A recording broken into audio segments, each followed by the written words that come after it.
Chapter 7, Ownership of Real Estate. In this chapter, we're going to describe different forms of ownership. We're going to explain differences between condos, co-ops, and learning what timeshares are.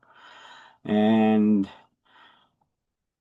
let's start off with tenancy in severalty. Severalty sounds like more than one. It sounds like several, but the root word is sever. Your ownership is severed from all others. It means sole ownership. So the one that sounds like several is actually sole ownership. Your interests are severed from all others. So let's highlight that. Sole ownership or tenancy in severalty. The term means all interests are severed from others. So when the person dies, title to the property will pass to their heirs or devisees.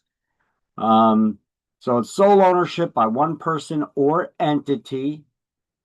An entity is an artificial person for taxation purposes, like you could register a LLC or a corporation.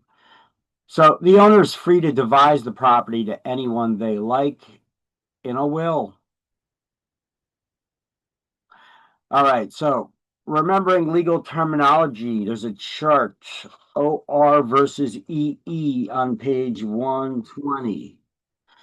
So I want you to write like this, OR versus EE. Words that end in OR is the person that's usually giving something, and words that end in EE is the one that's receiving it. It makes it easier to understand some of the terminology, like devise. Devise is when somebody dies and you leave them something by will. So the devisor is the one who left it to you, that property, and the devisee is the one who was named in the will to receive it. When you give your ownership to someone else, you sell the property, you give it, what have you, you're granting that ownership of the real estate to someone else. So the grantor is the owner that's selling or giving the property, and the grantee is the one that's receiving it. A legacy is your personal property that you built up during your lifetime. So once again, the legator is the one who's giving it, legatee, the one receiving it. A lease, we all know what a lease is. So if I were to ask you to describe it, no. So a lease is where an owner of real estate intentionally conveys their property to another person for a certain period of time as outlined in a document called the lease. They also are conveying to them the physical real estate as well as all of their rights and interest in that property, except for the right to sell it or mortgage it. The lease is what defines all of these transfer of rights and the property to the other person for a limited period of time, like it was defined in that lease. All right. This is why the landlord can't just, even though they own the property, they just can't walk into it and use their key to open the door and go into the apartment or house or whatever it is they're renting. All right. Mortgage is the one that people often mix up. They don't get it right. You know what a mortgage is? Anybody know what a mortgage is? It's a financial instrument. Well, it's a loan against the property. That's how we understand That's how most people do, but it's actually a promise to pay. So, who makes the promise to pay? It's not the bank, it's the borrower. The bank lends you money and you promise to pay it back to them according to the terms that you agreed upon. So the mortgage itself is that financial instrument um, uh, where you're promising to pay back the money. There's two parts of a mortgage, the mortgage and the note.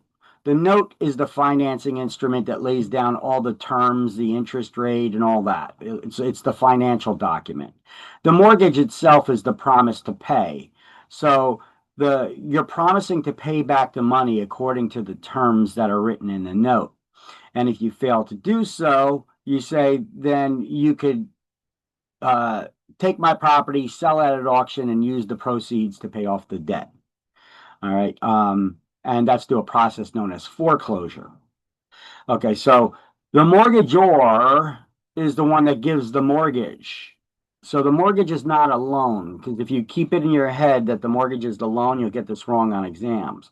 The mortgage is the promise to pay, and it is the borrower who makes the promise. The mortgagee is the lender. You can remember this in several ways. Either remember that whole story that I just explained it, or remember that the word mortgage has two O's and borrower has two O's, mortgagee has two E's, and lender has two E's. Or you could remember it a simple way. How are your singing voices? The mortgagor is the right. So you could just sing it to yourself. The mortgagor is the borrower. Who's the mortgagor?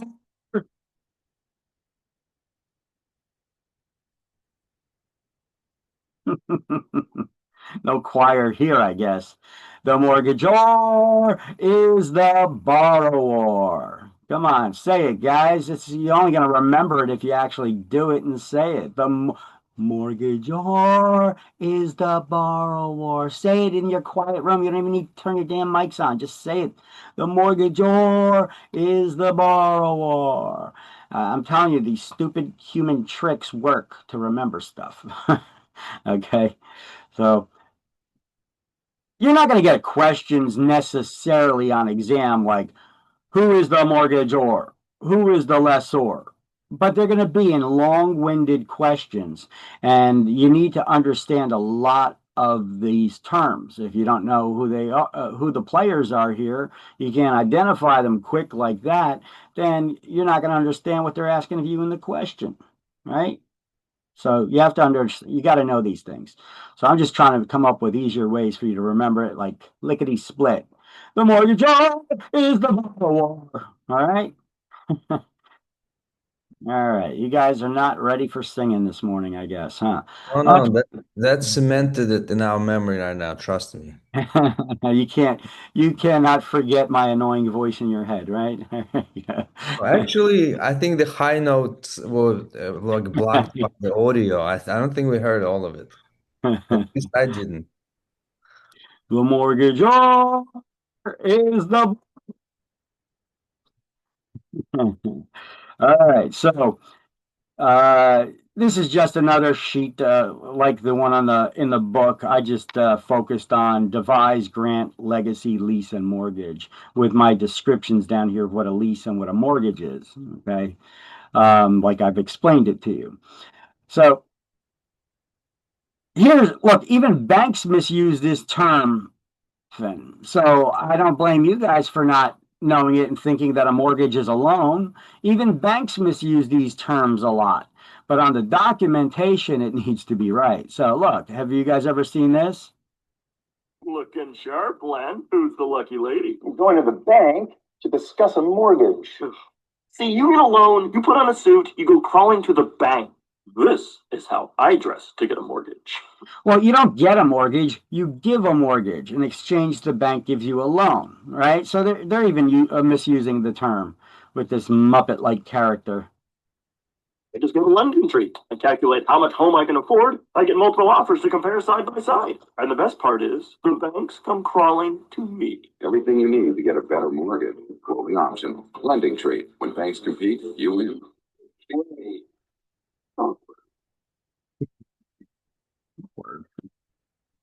All right, so let's continue these forms of ownership. We went over the first one, which was tenancy and severalty, which its root word is sever. Your interests are severed from all others, so it is sole ownership. The root word is not several, it is sever. So it's ownership by one person or entity. Your interests are severed from all others. Now we have tenancy by the entirety. That's between married couples. Tenancy in common, which is the default form of ownership where you have two or more people or entities that own a property together. And then we have joint tenancy. We'll go over how to create a joint tenancy, what the benefits of joint tenancy are, what the 4 unities are required to have in common in order to have a joint tenancy, and how do you terminate a joint tenancy. This is all the stuff that's coming up. So real estate licensees should never advise someone. I'm going to tell you guys, we're going to learn these inside and out. You guys are going to know the differences between the different types of ownership. But you should never give advice to someone as to which form of ownership to take. Why? Because that's legal advice and we're not attorneys. So depending on how the question is asked on exams, if it poses it in a way that says, how would you advise that they take, what form of ownership would you advise that they take it in? And they explain a scenario and everything, and you would know which one and that they should take, but you're not going to answer that question. Even though there's a correct answer option there, you're not going to select it. You're going to say none of the above. Why? Because that's legal advice, and we're not attorneys. We don't give legal advice. It's tricky, tricky, tricky. But if they ask, what form of ownership would this be? Well, we could answer that then using our knowledge. You got it? We don't give legal advice. So even though they'll ask a question in a way that says, what form of ownership would you advise that they take it in? And you know which form of ownership they should take it in. You can't give it because that's legal advice. All right. So be careful about that, how they form the questions. All right. So let's highlight tenancy in common. It's and we're going to write there, it's a default form of ownership when there's 2 or more people or entities that own a property together. They do so as tenancy in common, tenants in common. If it's a partial ownership. So, in a tenancy in common, each owner has an undivided interest in the entire property.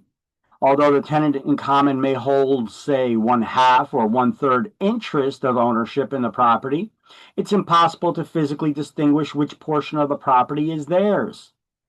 You own a percentage of the entire property. It's not like you draw a line through it. That's my side and that's your side. You know, if you're 50-50 owners with me on the property, you own 50% of the entire property. It's not like the Brady Bunch where we're drawing a line down the middle of the room and, that's my side, that's your side, So tenants in common do not necessarily have equal shares of ownership. You could have unequal ownership shares. We don't have to be 50-50. Okay. You could have put up 75% of the money and I put up 25%. But here's the little kicker. If you don't specify that in the deed, we're 50-50, no matter how much money you put up. All right. So it's kind of important to put that in the deed, that you're, if you put up 75% of the cash, it's your 75% owner, right? Otherwise, we're 50-50. So in tenancy in common, each owner can sell, convey, mortgage, or transfer that interest without the consent of their other co-owners. You're selling your partial ownership interest. You're not selling the entire property because you don't own the entire property. Is it possible to sell your partial ownership interest? Yes. Do we take listings for partial ownership interests? Be careful. That could be categorized as a what do you call it? It needs special licensing other than real estate. It could be categorized as a security. That's what I'm thinking of. And you have to have a special license to deal in securities. So when taking partial ownership, when trying to sell a partial ownership interest. So you need somebody with a securities license to sell that security, and you'd also need a real estate license because that security is also real estate. So upon the death of a tenant in common, that interest passes to their heirs or devisees. Anyone know what an heir is? An heir is a natural blood relative. You're in the family by blood. Okay. Or a devisee is anyone who you named in the will. Now, if a tenant in common wants to dissolve a co-ownership, but the other parties do not voluntarily agree to its termination, you could file a suit in court called a partition. What is a partition? Something that separates a room into two halves, right? Well, it's separating the two owners, right? It's called a partition proceeding. So the judge will first see if they could physically partition the property and separate it into two different deeds. And if that's not possible, then the judge will order the property sold, and both parties will get their ownership shares given to them when it's sold. So in New Jersey, a conveyance of two or more persons not married to each other creates that tenancy in common, unless you state otherwise in the deed that you wish to take ownership in another form. So the tenant's shares would be equal unless otherwise described. But you can have unequal shares of ownership in a tenancy in common. Okay. All right, so here I just wrote my notes. I broke it down, what I said to you here on a tenancy in common. You just did the highlights in the book. Here's my notes on it. It's a default form of ownership, two or more owners, people or entities, not married to each other. Automatically creates a tenancy in common. In the commercial real estate world, those guys refer to it as a TIC. They love their acronyms in commercial real estate. Unless otherwise specified in the deed that the ownership is to be taken in another form. A corporation can be a partner with a partial ownership interest in a property with another corporation or an individual. Owners can have unequal ownership shares of interest in a property. One can own 25% and the other 75%. But if you don't state it in the deed, it's 50-50. Owners can devise their interest, that means leave it in a will, to anyone upon their death, the last will and testament. Anyone here have a will? I know a lot of you look young, but anybody here got a will? I know at your age you look like you think you're going to live forever. You're invincible. Anybody here have kids? Yeah, I have kids. All right. Get a will. Get a will. No, I have one, but it's been Okay. a while. It's been a while. Got to update it periodically. Yeah. Okay. So owners can devise their interest, leave it in a will to anyone upon their death. They could sell their interest without the consent, the permission of the other co-owners. Licensees must use caution when selling only partial interest from one owner. It could be classified as a security, and you would need a special license to deal in securities, along with the real estate license when selling that partial ownership shares. So be careful with that. Owners have an undivided interest in the entire property where you can't physically distinguish which part of the property belongs to. So you see how these notes differ from the ones you highlighted in the book. I actually go over and explain to you those differences there. So this is probably a good note to study from this page here. Unless you buy out your partner's interest, you're never going to own it in severalty, because if they die, they leave it to their heirs and devisees. You won't inherit it unless they named you and to receive it in their will. Which is different than a different form of ownership that we're going to go over in a moment, where it's different from a different form of ownership that we're going to go over in a moment. So unless you buy out your partners, you're never going to own it in severalty. When one co-owner wants to sell and the others don't, you could ask them to buy you out or sell your interest on your own, which could be difficult, or you can partition the property. So that partition is a form of involuntary alienation. We're going to learn that term, alienation. It's when you alienate yourself. What are you doing? You're separating yourself from everybody else, right? So it's the same thing with property. The term alienation. You're separating yourself from the property in some way. Involuntary alienation is you're involuntarily. You don't want to separate yourself from the property, but it's being done for you anyway.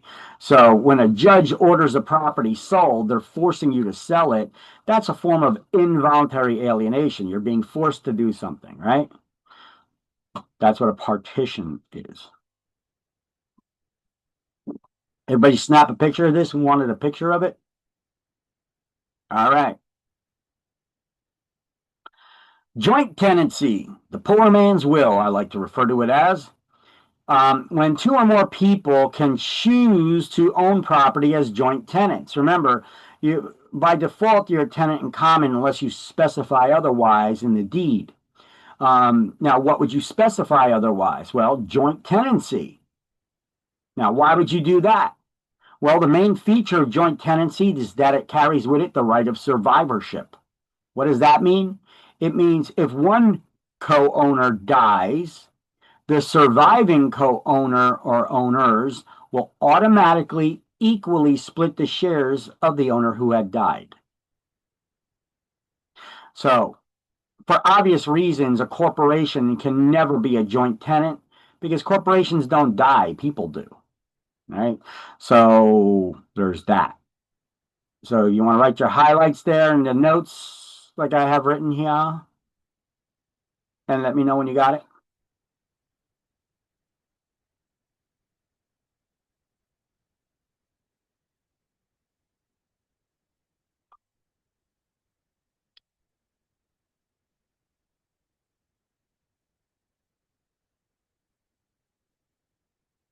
I got it. Okay, doke. I also threw out that morning attendance poll for you guys just now.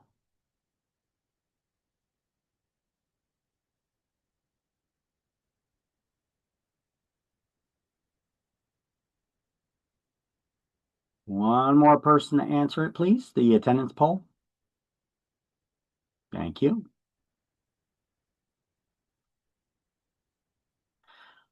So, there are 4 unities required to create a joint tenancy, and there's an acronym to remember it, TTIP. TTIP stands for time, title, interest, and possession. Those are the 4 unities that the owners need to have in common in order to have a joint tenancy. You have to have the unity of time. All joint tenants must acquire their interest at the same time. The unity of title. Title means ownership. So all joint tenants must acquire their interest by the same deed. The unity of interest. All joint tenants must have equal ownership shares of the property in interest. You can't have one that's 75% owner. It has to be equal shares amongst all the owners. Otherwise, you know it's not a joint tenancy. That's how you could identify a joint tenancy or not right off the bat. If somebody possesses more shares than another co-owner, you know it's not a joint tenancy. And the unity of possession, where you can't physically distinguish which portion of the property is yours. Whatever percentage of ownership you have that in the entire property. You can't physically distinguish which section of the property is mine or yours or what have you. So that's where I put the little definition down at the bottom here of what they mean by possession, because a lot of times people forget that. What's the only benefit of having a joint tenancy?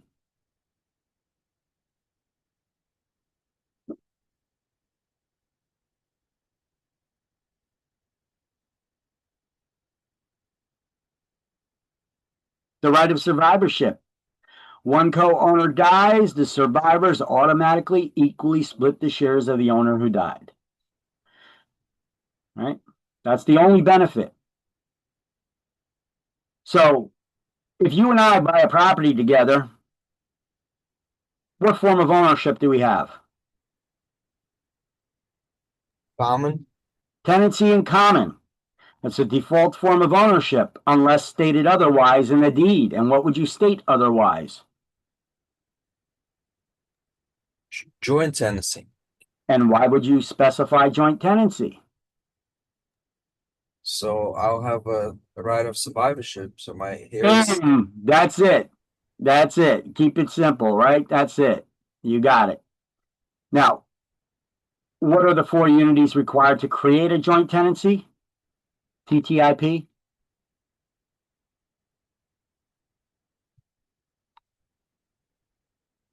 Come on, people.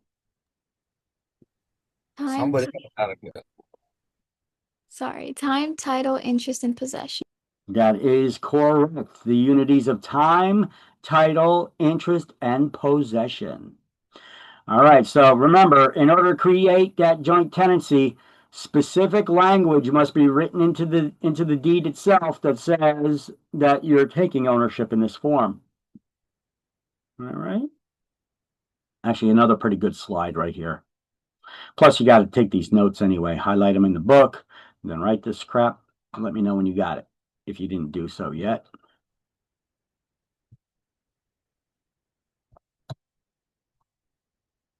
Or you could just snap a picture of the slide.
Everybody got it, or people still writing, or you guys just staring at the screen, or what's going on? Got it. I got it. Okie doke. So here's my breakdown of joint tenancy. 2 or more owners, usually not married to each other. A corporation can never be a joint tenant because of its perpetual existence. Corporations will never die unless it is formally dissolved. Corporations get dissolved, they don't die. To create a joint tenancy, you have to specify you want to create a joint tenancy in the deed. Otherwise, the default form of ownership is tenancy in common. The only benefit of having joint tenancy is the right of survivorship. So if one co-owner dies, the survivors automatically equally split the shares of the owner who had died. Now, sometimes I get people in class to say, well, what if they all die in a plane accident or in a car accident together? They all died at the same time. How does that work? Well, then it would revert back to tenancy in common, and heirs would inherit like tenants in common would, because there's no more surviving owners. Okay, so the only benefit to having a joint tenancy is the right of survivorship. So if one co-owner dies, the survivors automatically equally split the shares of the owner who died. So all owners must have equal ownership shares. All owners have an undivided interest in the property where you can't physically distinguish which part belongs to who. Each owner can sell their interest without the consent of the other co-owners, just like with tenancy in common. This, however, would destroy the joint tenancy, converting it converting the new owner's interest to a tenancy in common, because they did not have the 4 unities of time and title, right? They didn't get their ownership at the same time or by the same deed. So therefore, they would not be a joint tenant, but the existing owners would. So if there's 3 or more owners, the original remaining owners will remain as joint tenants, and the new owner would be a tenant in common. Owners can partition the property. So if they want to sell their interest and the others don't, they could take them to court and have a judge force the sale. And it's possible to be converted to a tenancy in common, or a tenancy in severalty, and I'm going to show you how with pictures and drawings, because I know you guys are visual people, right? So here we go, right? If you got three owners, all have equal ownership shares, what kind of ownership is this? Joint tenancy. Ah, it's a trick question. I didn't tell you it was a joint tenancy. I just said you got three owners to have equal ownership shares. Remember, it's tenancy in common unless you specify joint tenancy, right? Gotcha. All right. So let's just say it's a joint tenancy now. If owner B dies, what happens? His heirs receive ownership. No, this is A joint. and B remains like Oh, joint tenant. A and C will inherit, they will split B's shares like that. Okay. Now, they won't inherit it because that's tenancy in common. Joint tenancy has the right of survivorship. You know, your heirs don't inherit anything. So you split it between A and C owners, right? Now, what happens if owner C dies? A becomes a joint tenant. I'm sorry, A becomes a joint tenant. A owns the property in severalty by themselves. And now they can leave the property by will to their heirs or what have you, because they have all the benefits of tenancy in severalty does. You know, you could do whatever you want with the property. All right, so let's pretend nobody died, okay? But C was sick and tired of A and B's crap and wanted to get out of their ownership with them. So C sold his interest to D. What happened to the ownership shares? Well, A and B are still joint tenants with each other. However, D did not get their ownership at the same time or by the same deed. So they're a tenant in common with A and B, but A and B are still joint tenants with each other. So if D dies, they can leave their interest in a will. If A dies, B inherits everything. They inherit their interest. So they'll have 2/3 interest and D will still have their 1/3. Now, here's an example. Okay, not A, but B died. All right, so there you go. You got A, B, and D. D is a tenant in common. But A and B are still joint tenants with each other. B dies, A inherits all of B's ownership shares, and now there's no more joint tenancy. You just have A and D left. There's a tenancy in common between them both.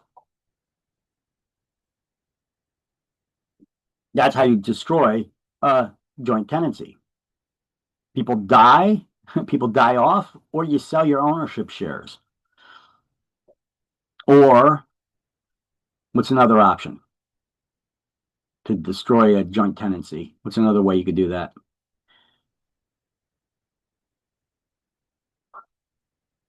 You partition the property. All right. You force the co-owners to sell by taking them to court. I don't have to be stuck owning this property with you, whether it's tenancy in common or joint tenancy. You know, I want to move out of New Jersey, get out of here. So I want to sell my ownership shares. You don't want to buy me out or are unwilling to buy me out or unable to buy me out. And I tried selling on my own, finding a buyer who would then become partners with you, but that's no small task to do.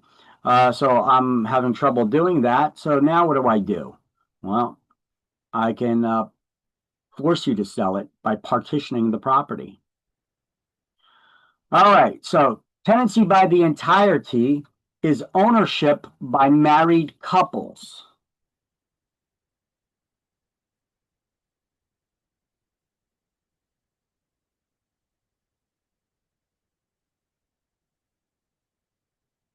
Jesus Christ.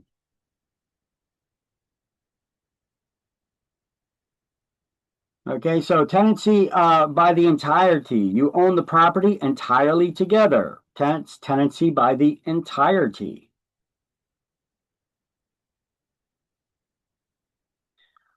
Tenancy by the entirety between married couples also comes with it the right of survivorship. You or your spouse die, the other spouse automatically inherits the property, just like joint tenancy would. Joint tenancy is just a way to get the same rights that married couples do without being married. You specify it in the deed.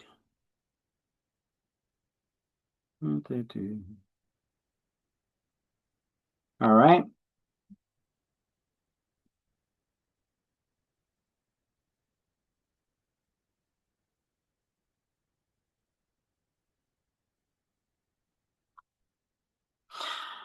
So, tenancy by the entirety is ownership by married couples, at least for your primary marital residence, if you were married after May 28, 1980. Or to all properties that you own together if you were married before May 28, 1980.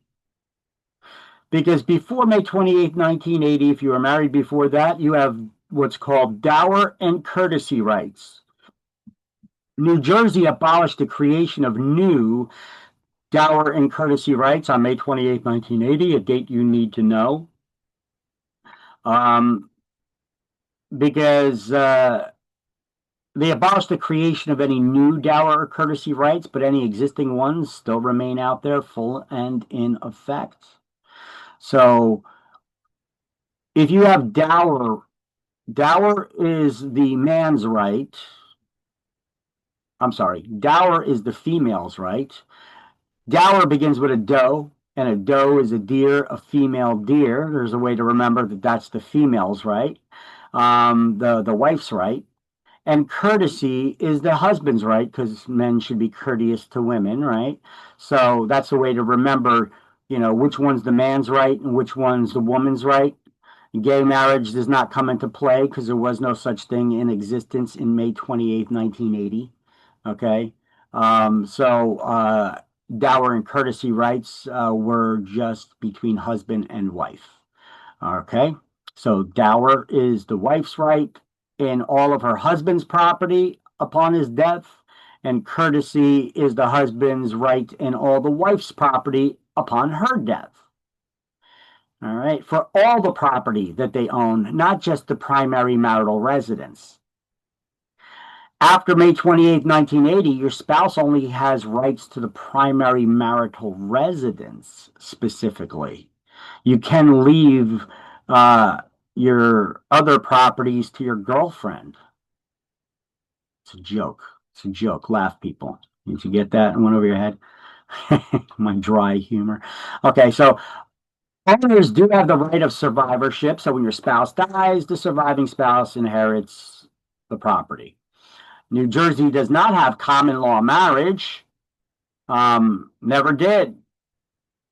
Common law marriage is when you live long enough together as outlined by your state's law that has common law marriage, that if the couple lives together long enough and they wish to, they could be considered married without having to go through the whole ceremony and everything. Okay? New Jersey does not have common law marriage. There are few states that do. I'll pull it up here, not that you need to know it for exam or anything, but let's take a look. Boop, boop, boop, boop. Common law marriage states. Let's see. Yes, yes. Okay, it's recognized. Okay. Huh.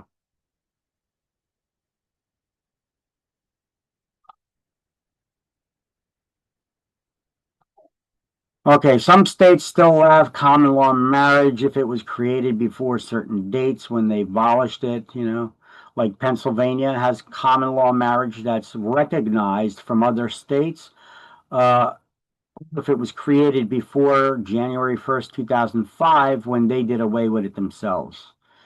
Okay, I like the old chart where they said which states specifically have it. Okay, here we go. States that have common law marriage still are Colorado, District of Columbia, Iowa, Kansas, Montana, New Hampshire, Texas, and Utah. These states still have common law marriage. So these marriages legally recognized without a ceremony or a marriage license if both parties are legally allowed to marry, wish to be married, and if the community knows the couple as a husband and wife. Okay, so that's what common law marriage is. All right, so we don't have that here. Thank goodness. Now, when a couple divorces, ownership reverts to a tenancy in common, which is the default form of ownership by two or more parties not married to each other. And they no longer have the right of survivorship when you get divorced. There's no right to partition the property while you're married. If you want to move that bad that you're willing to take your spouse to court to force them to sell the property, you guys got other issues you need to work out. A corporation cannot be a tenant by the entirety. Corporations don't get married. People do. So, right of survivorship, once again, in this context, it's when one of the spouses die, their surviving spouse automatically inherits the ownership shares. Partition is that court proceeding where one owner forces the other to sell the property, sell or divide the property. And it is a form of involuntary alienation. All right. So, in review, tenancy and severalty is ownership by one person or entity. Tenancy by the entirety is when the couple owns the property entirely together. So it is tenancy by the entirety is for married couples. Tenancy in common, the default partial ownership interest that people or companies have with each other. Joint tenancy is only for people, not for fictitious entities or businesses or LLCs or what have you. You have to specify you wish to take ownership in this form. You have to have equal ownership shares, and you have the 4 unities in common, and you get the right of survivorship. That's the only benefit. And once again, we never advise people which form of ownership they should take, because that would be legal advice, and we're not attorneys. We just we need to understand them so that we know what form of ownership it is. You go in to get a listing, you ask for a copy of their paperwork if they still have it, their original title papers, their title insurance, their original deed, their original survey of the property, and then you could read through it and you could see, if there's more than one owner or not, who those owners are. So if they're presenting to you that, I'm just the only owner, you could see on the deed, well, there's another owner listed here. Where are they? Oh, I was married, we're divorced now. Okay, so they have an interest in the property. They need to sign as well. That's why it's important for us to know. Or they died. Okay, well, then their heirs have an interest in the property, and we need to show that why are you trying to sell it on your own? We need other people to sign as well.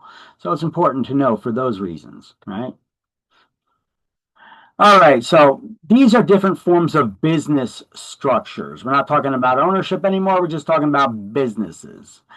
Sole proprietorship is when you have one owner of a business. A partnership is when you have 2 or more owners. There's different types of partners, general partnership and limited partnership we're going to learn about. Then we have corporations are legally formed business entities. Limited liability company. Yes, it's not corporation, it's company. We're gonna talk about S corps. Well, not much. We're just gonna say that you have the option of filing your LLC as an S corp when it starts making more money, so that you get better tax benefits.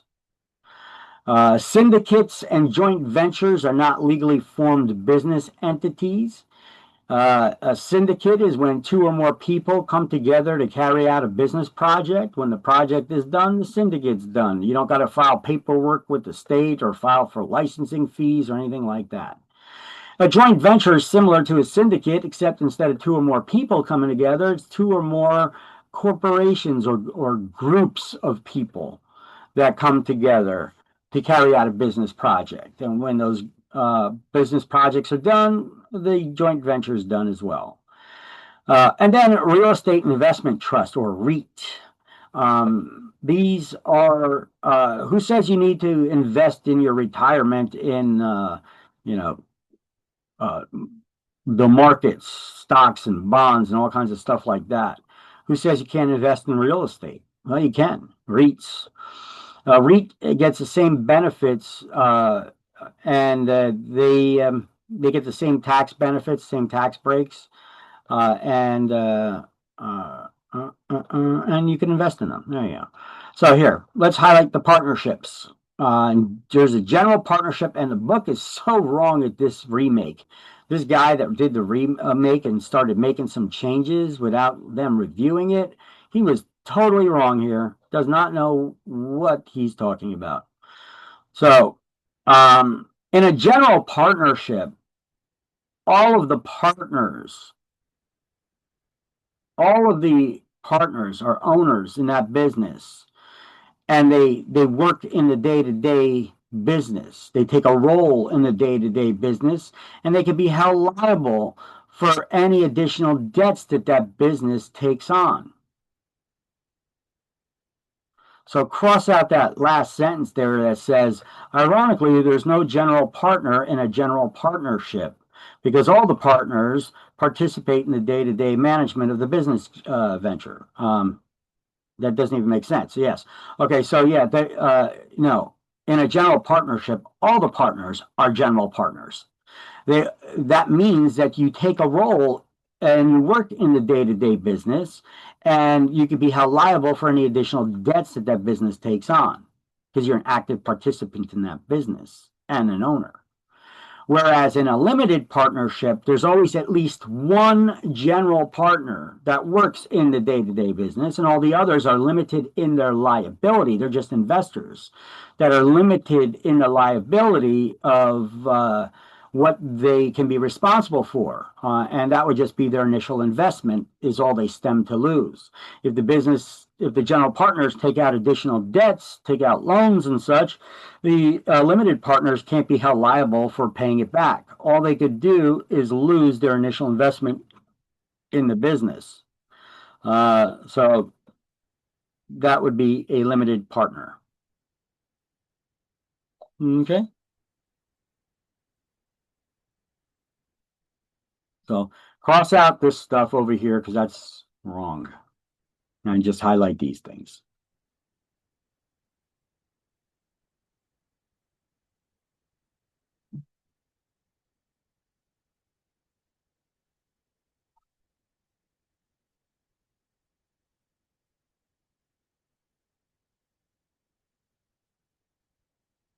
And let me know when you've got that.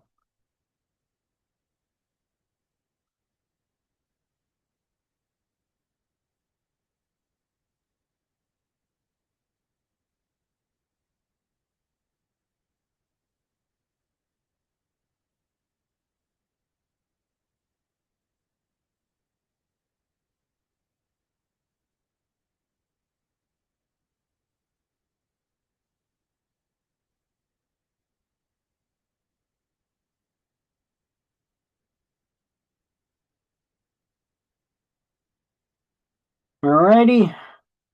Got it.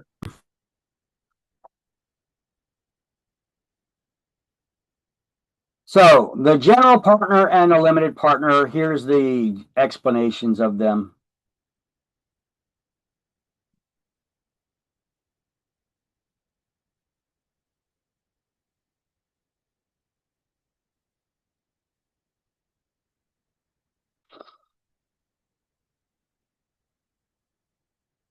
So general partnership, all the co-owners are general partners and can be held liable for any additional debts the business takes on. Limited partnership, there's at least one general partner. All the others are limited in their liability to the extent that they could only lose their initial investment in the business.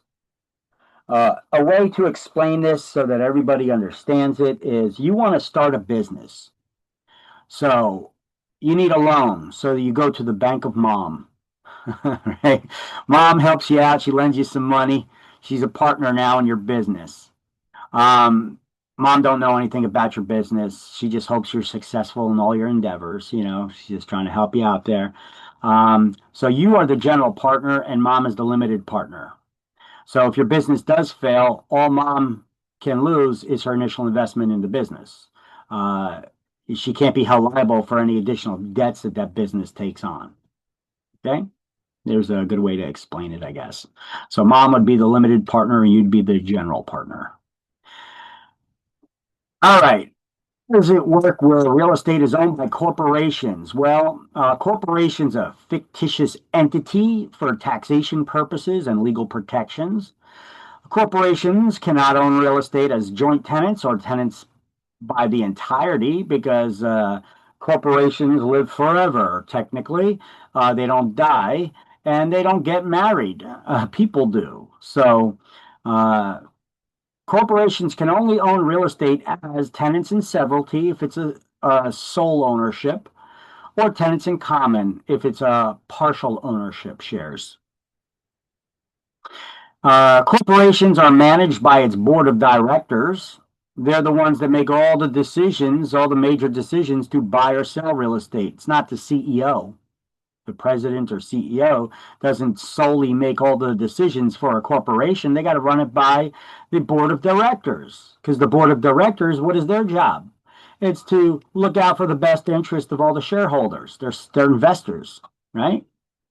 Which blows my mind that there's not more lawsuits going on right now because of some actions that some presidents of divisions have made and some board of directors even have made when they were intimidated in recent years by groups like Black Lives Matters, where they had to invest, otherwise they feared being called racist and engaging in racist activities. They were basically just giving a group of people money that they squandered on buying mansions and luxury cars for themselves. So that money got flushed down the toilet, and the investors didn't see any benefit from it. Or how about that president of the division for marketing for Bud Light? Ooh, isn't she a crafty one? She made that probably one of the worst marketing decisions, I guess it was made in history. She did not read the market right, did she? Bud Light still hasn't recovered from that marketing thing. I'm surprised that their shareholders are not suing the hell out of them for that decision, regardless if she was fired for it or not. A corporation can convey real estate only upon a proper resolution passed by its board of directors that should be looking out for their investors' best interests. Now, when they don't, they should be. Then we got all kinds of legal stuff that could happen there. But who makes all the major decisions to buy or sell real estate? The board of directors. Right. Now, sometimes the president or CEO, they could get rid of one property here or there if it's a small property, if it's not a major impact on the business. But usually when selling any real estate, or definitely when selling a substantial portion of it, it must be run by the board of directors to make that decision. And then they vote, they pass a resolution, and that resolution would allow it. So a resolution passed by the board of directors would be the right answer for exams. Hint, hint. Wink, wink, nod, nod. Possible exam question. Hint, hint. All right, so corporations. Because a corporation is a legal entity, now we're just going to highlight the stuff that I just said. So I'm going to save my breath, and you guys can just do the highlighting. And then you're going to write a little page number reference here, page 366, which then you go to page 366, and there will be something that we could highlight there in just a moment. So first do this highlight, write page 366, and after you do, I'll change the slide to page 366 where you can see what to highlight.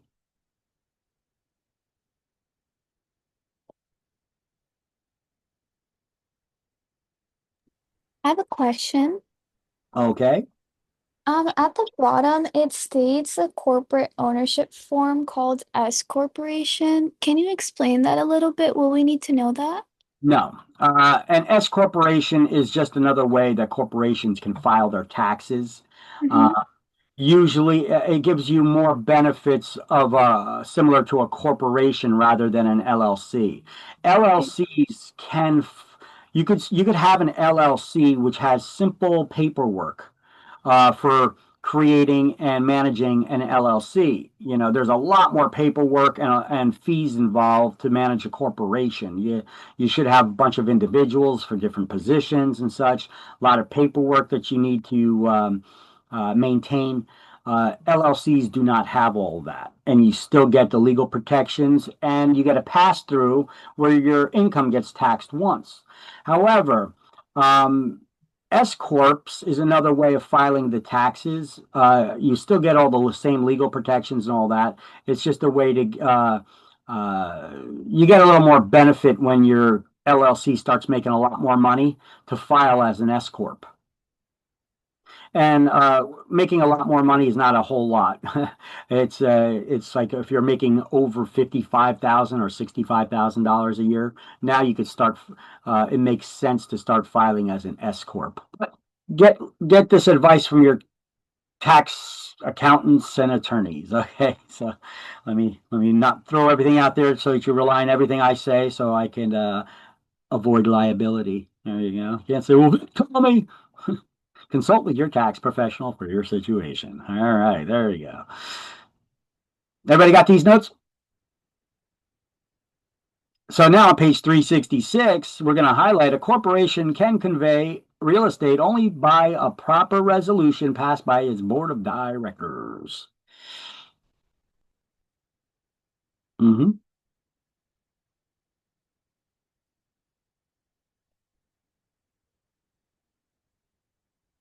That's the answer you should study, not this other one which says, well, you gotta get all the stockholders and shareholders to vote on it, because that's only if all of the real estate is being conveyed or a substantial form of it is. Then it could require authorization from the stockholders. And deeds to real estate can be signed by an authorized officer. Who signs a deed for a corporation or an LLC? Well, somebody has to be named to be authorized to sign on behalf of that entity, right? I mean, what are you going to walk in there and just be like, "Yeah, I'm here for the entity," you know? Well, how do we know that? How do we know you have that authorization? Who are you to be selling a corporation's or LLC's property? You need to have some sort of a documentation showing that you have that authorization. You're the authorized officer to do so. Make sense? Like going into the bank to open up a bank account for a business. They're going to want to see your paperwork for your creation of that business, your tax papers as well and such. All right, back to page 124.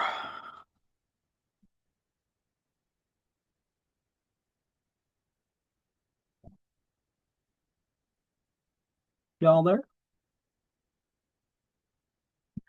So we already went over, I explained already what a syndicate is.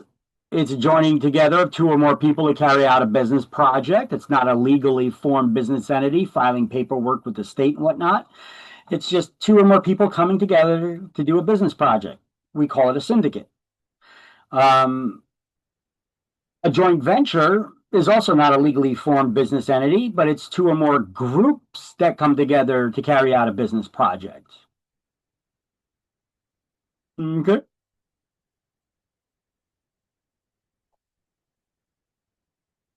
All right.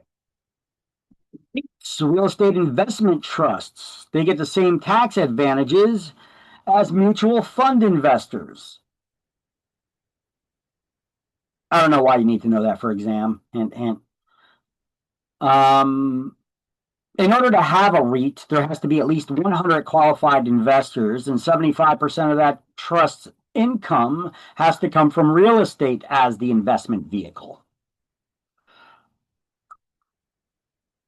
I've had a REIT come to me before. They were looking for certain types of properties to invest in.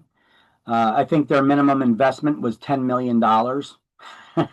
They were looking for large apartment complexes or business complexes. Those things are fairly reliable, steady income. It's not like all the tenants are going to stop paying their rent, usually. So they're usually fairly stable investments. So a REIT is you could invest in that and you get paid back as the REIT makes money in small amounts. If the REIT were ever to sell the property, that's when you get a big payout, but your share from the profits of that. But they rarely sell properties. They usually hold on to them for the long term.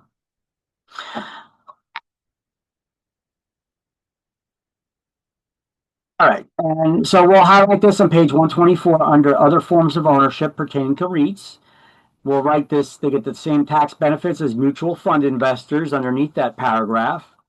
And it gives you a cross-reference to page 333, and then you go to page 333, and this is what you would highlight on page 333. That real estate investment trust, REITs, investors can get the same tax benefits as mutual fund investors. And then you would come back to this page, 124. So let me know when you get all that done.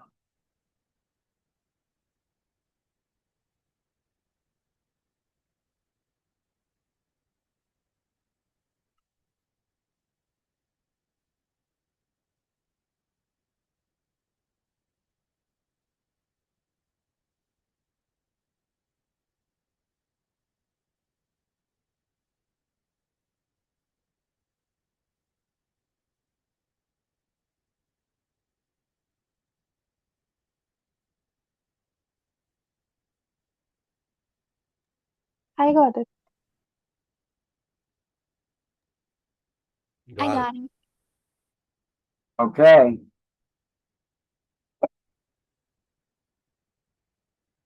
So we're going to learn about condominiums and cooperatives, condos and co-ops.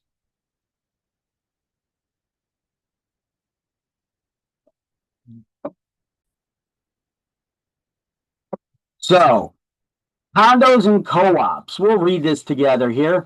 Condominium and cooperative ownership of housing has risen in the second half of the 20th century, together with townhouses and planned unit developments that they call PUDs. Condos and co-ops offer the emotional, financial, and tax advantages of home ownership combined with the various advantages of apartment living. As opposed to traditional single-family homes, condos and co-ops, they offer more efficient use of ever scarcer building land, lower cost for lot development, less outlay for construction per living unit, and some savings in the maintenance and heating bills. Contributing to the growth of condominiums and co-ops are changes in population patterns, with increasing number of single homeowners, one-parent families, and senior citizens. To such groups, community living offers security and sociability, ease of maintenance, and sometimes the opportunity for sharing expensive recreational facilities like swimming pools and exercise rooms. The terms condo and co-op refer to the forms of ownership. And looking at a shared housing complex gives no clue as to whether it's a condo or a co-op, although in some cases you can take a pretty good guess. I'm going to show you some pictures and show you how you could guess. And in some cases, even a PUD. The buildings themselves may be high-rises, townhouses, patio homes, garden apartments, or even single detached houses, those different architectural styles. The differences arise from the legal form of ownership. Don't confuse architectural styles with forms of ownership. Like some people are like, yeah, I want a townhouse, but I don't want any of those condos. I don't want to have to worry about cutting my grass and worrying about shoveling of the snow. Oh, so what you're saying is you want a townhouse that is a condo, because a townhouse is an architectural style. It is a multi-level unit that is attached to other multi-level units, right? That's a townhouse. That's the architectural style. Sometimes there's a garage beneath it, sometimes there's not, but it's a multi-level attached housing is a townhouse. Condo is the form of ownership where you don't have to worry about the exterior maintenance and stuff usually because it's taken care of by the management, which could be professional management or managed by the HOA, the Homeowners Association, to which all will belong. But then you'll elect a few of those homeowners to manage the operations of the complex, dealing with landscapers and contractors to do repairs to the parking lots and the driveways and the buildings and whatnot. So condominium ownership is not limited to residential dwellings. There has been a rise in recent years in commercial condos as well. All right, so let's do some highlights here. What do you own when you own a co-op? Cooperative ownership is common in places like New York City, but you could also find it in New Jersey here. We've got co-ops in Edison. You got co-ops over there right across the river from New York and a lot of those towns over there. So cooperative ownership is common in New York City. It's also found in certain areas of New Jersey. Cooperative ownership became popular in the 1920s as the urban population grew after World War I. Individual housing became more expensive, and the boards of directors were choosy about who could buy in.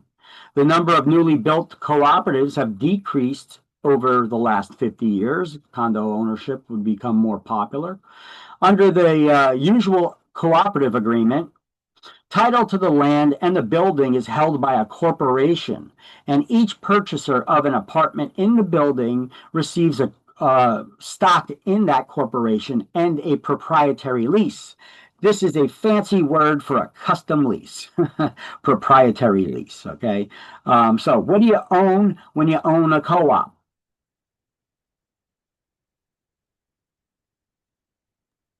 A certain space in the building? You own stock in a corporation that owns the building. So how do you live there? They give you a custom lease called a proprietary lease that gives you the right to live in the apartment. Okay, but do you own real estate? No. And because you don't own real estate, can you use a mortgage loan to buy a co-op? No. No. It has to be cash or a personal loan. All right. It's not a mortgage loan because you're not buying real estate. So, each purchaser of an apartment in the building receives stock in the corporation and that custom proprietary lease, which gives the purchaser the right to occupy their apartment. The cooperative building real estate taxes are assessed against the corporation as the owner. There's usually one underlying mortgage on the entire parcel of real estate, and taxes, mortgage, principal and interest, and operating and maintenance expenses of the property are shared by the tenant shareholders in the form of a monthly maintenance charge, which is usually higher than those in condominiums. Why? Because in a condo, you got your own mortgage bill, your mortgage loan, right? Or you bought it cash, whatever. You get your own property tax bill for your unit. And then you have to pay a monthly maintenance charge, which just covers the maintenance of the property itself, of the common areas. Whereas in a co-op, it also includes not just the maintenance fees, but also some money goes towards paying the mortgage on the underlying entire property, the taxes that the corporation needs to pay, and usually heat and hot water are included. So even though co-op owners do not actually own real estate, they own stock, which is personal property. So because of that, do we prepare contracts to sell stock? No.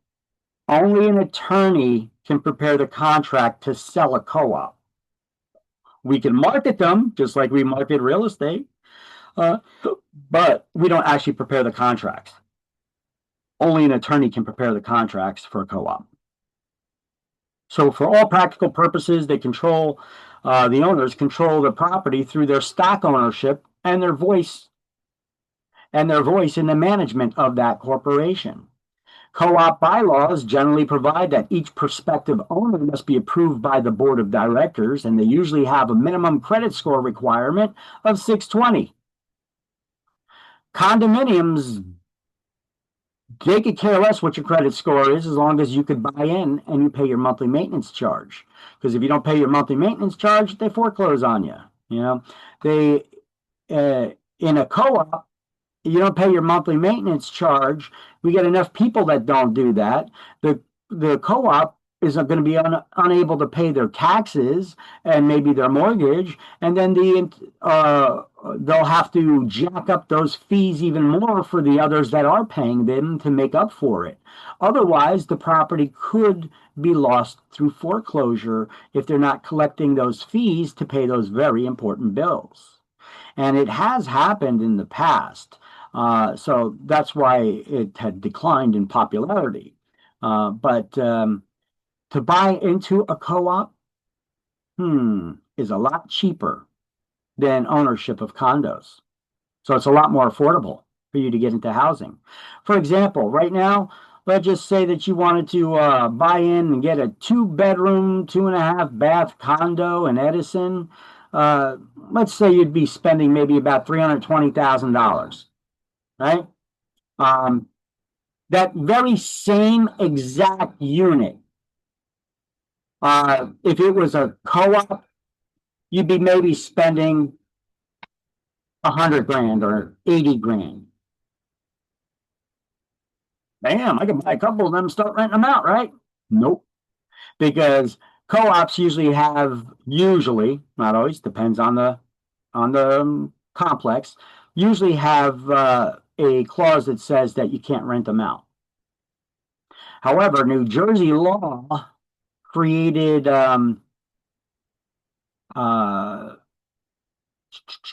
where is that rule? There we go. New Jersey law provides that owners of co-ops in buildings with 10 or more units may rent their units if they've been trying to sell for 4 or more months at a price no greater than their investment. So if the complex has at least 10 units and you've been trying to sell your unit and you've been unable to sell it for no more than what you have into it, what you bought it for pretty much, then you're allowed to rent it out. So let's see. One disadvantage of cooperative ownership is the possibility that if enough owner-occupants become financially unable to make their monthly maintenance fee payments, it may force the corporation to allow those mortgage payments to go unpaid. That could create a problem. It did in the 1930s. Through such defaults, the entire property could be ordered sold by a court and ordered in a foreclosure suit. So such a sale may destroy the interest of all of the other owners, even those that were paying their monthly assessments on time. Accumulation of substantial fund of reserves. Reserves are an accumulation of substantial funds for future repairs and emergency payments. Co-ops have them, condos have them.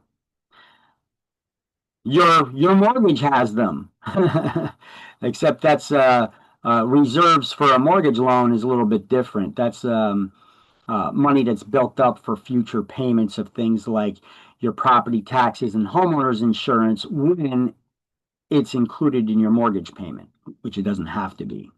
But with condos and co-ops, what are reserves?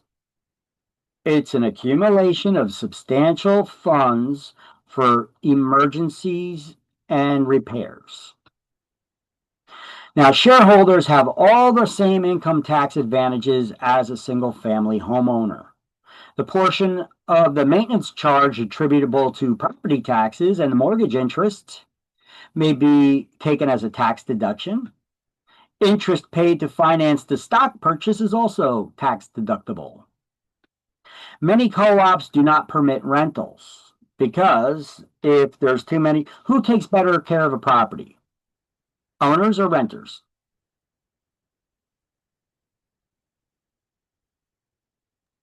Owners, of course. Owners, of course, right? So if you got too many renters there, you may have trouble selling some of these other units. So they tried to avoid that. You know what? This is talking about co-ops. The same goes for condominiums, though.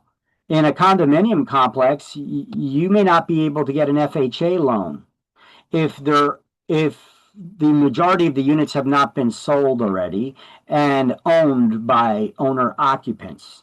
If the majority of them are more than 50% of them are owned by renter occupants, you're not going to get an FHA loan. The complex will not be approved for it. Why? The FHA is looking out for you as that potential buyer, because they could see in the future this complex is going to go to crap. Usually does when there's a lot more renters, majority renter owned, the values just don't stay. Now, cooperative living tends to develop somewhat differently from condominium occupancy. Long-term stability in tenants is common. The corporation has the right to accept or reject any new tenants aimed at safeguarding the present owners. So a lot of people feel like they're discriminated against, and so then they start suing and stuff, But I could see how people feel like they're discriminated against if you have to go through an application, maybe even an interview process, Here, let me give you an example. Here's one that you may find like in California or in New York City or what's that place in New Jersey? Real artsy fartsy place in Hoboken, right?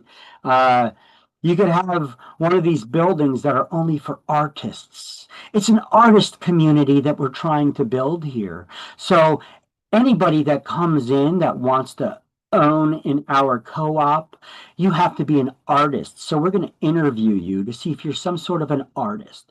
You have to be an actor, a singer, a dancer, a poet, a writer, a musician. You have to be like that. Okay.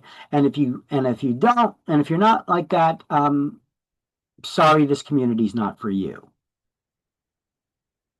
How would you like to be turned down housing there because of that? Because you're not an artist. Would you feel like you're discriminated against? Yeah, well, you were. I mean, it wasn't illegal discrimination, though. Discrimination means being choosy, being selective, okay? It's not illegal discrimination because is being an artist or not a protected class? No, it is not. So therefore, they can discriminate against you legally. Anyway, that's that. All right, guys. So cooperative ownership. Title to the land is held by the corporation as the owner. So purchasers do not actually own real estate. They own stock, which is an intangible personal asset. They get a proprietary lease. That's a fancy name for a custom lease, which gives the tenant shareholder, stockholder, the right to occupy the unit that they're living in. Your income tax advantages are identical to those of single-family homeowners. The tenant has a voice to control the property management through their stock ownership. Maintenance fee is usually much higher than on condos because it includes the mortgage, taxes, insurance, and the CAM. CAM is another acronym, stands for Common Area Maintenance. Sewer, water, heat, trash, snow removal, those are common area maintenance charges. Maintaining of the pools and tennis courts and any recreational facilities like that. Cutting the grass. The value of the property tends to be stable and not fluctuate as radically as it would with a condo ownership, with the real estate markets that fluctuate up and down. Cooperative ownership, it stays pretty stable. It's not that, it's a fraction of the cost of if it was a condo. So the shared expense, usually there's one mortgage on the entire property that has tenant shareholders. Taxes are charged to the corporation as the owner and billed to the tenants as part of their monthly maintenance fee. Bylaws require each purchaser must be approved by the board of directors, which manages the corporation. And they usually have a minimum FICO credit score requirement. That's the Fair Isaacs credit rating system, Fair Isaacs Corporation, of 620. Most co-ops do not permit renting, and if there are too many rentals, people may have difficulty obtaining financing for the other units. The law does allow rentals of 10 or more units when you tried selling it for at least 4 months at a price no greater than their initial cost and you're unable to sell it, then you could rent it. Long-term stability of tenants is common. Financing the purchase is either cash or a personal loan, not a mortgage loan because you don't own real estate. Mortgage loans are backed by real estate. In the event that you default, the lender can get the property. How do they do that? A judicial process in New Jersey. It's a judicial process called foreclosure. So real estate agents cannot prepare sales contracts for co-ops. They must be prepared by attorneys. You're selling stock, not real estate. Okay. You can snap the pictures of these slides. You know, they get right to the point of things instead of having highlights and notes written all over the place. All right. All right, so the first condominiums were built in Puerto Rico in 1958, and the FHA was allowed to issue mortgages for condos by 1969. Many people were introduced to condominium ownership in Florida, which had introduced the concept from Puerto Rico. Popularity stems from the ability to obtain affordable housing, often in highly desirable areas that are typically beyond the economic reach of most buyers of condo. And they found another way to make it even more affordable. There's something called timeshares, where if you can't even afford a condo, can you afford to own 1 week out of the year of that condo? That's what a timeshare is. You know, you have multiple owners owning the condominium, usually at these vacation destination resort places. Now, buyers of condominiums receive a deed, we're going to highlight this, conveying fee simple ownership of two things: the paint on the interior walls inward and a proportionate undivided interest in the common elements.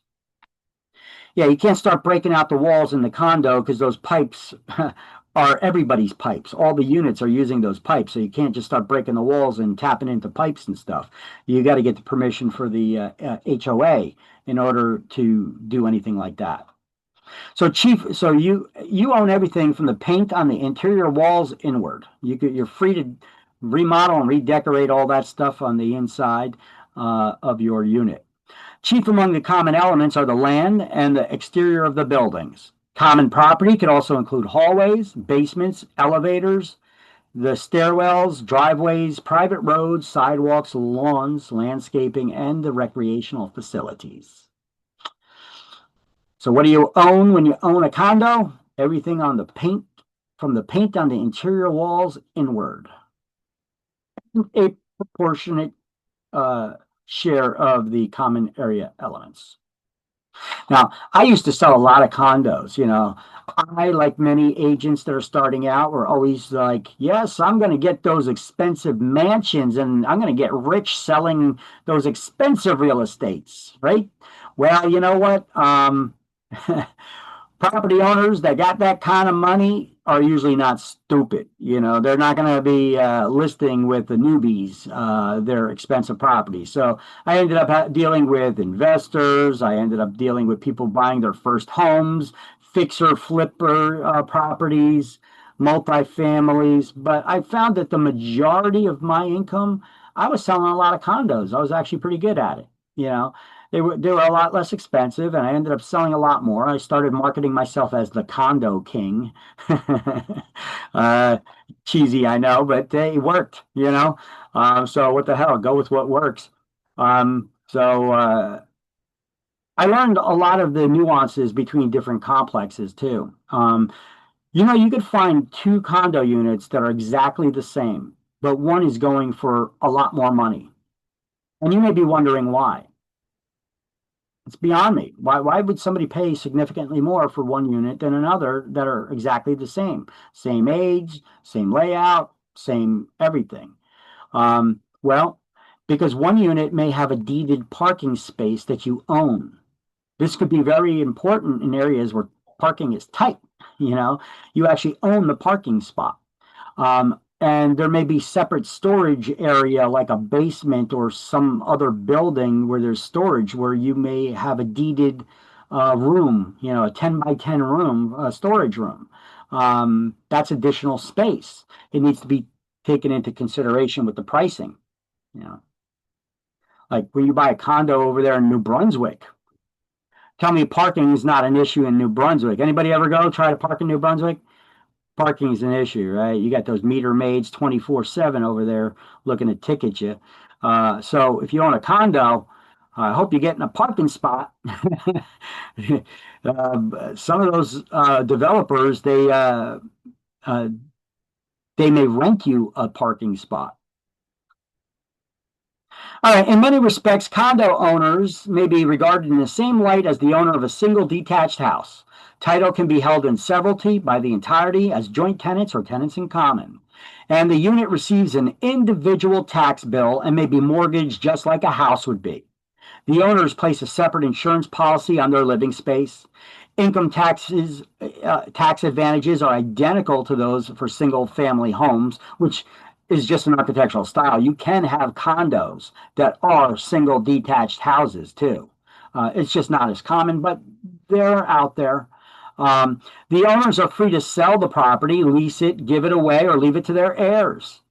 And each unit's a financial entity. And if an adjoining unit is foreclosed, it doesn't affect the neighbors like a co-op would.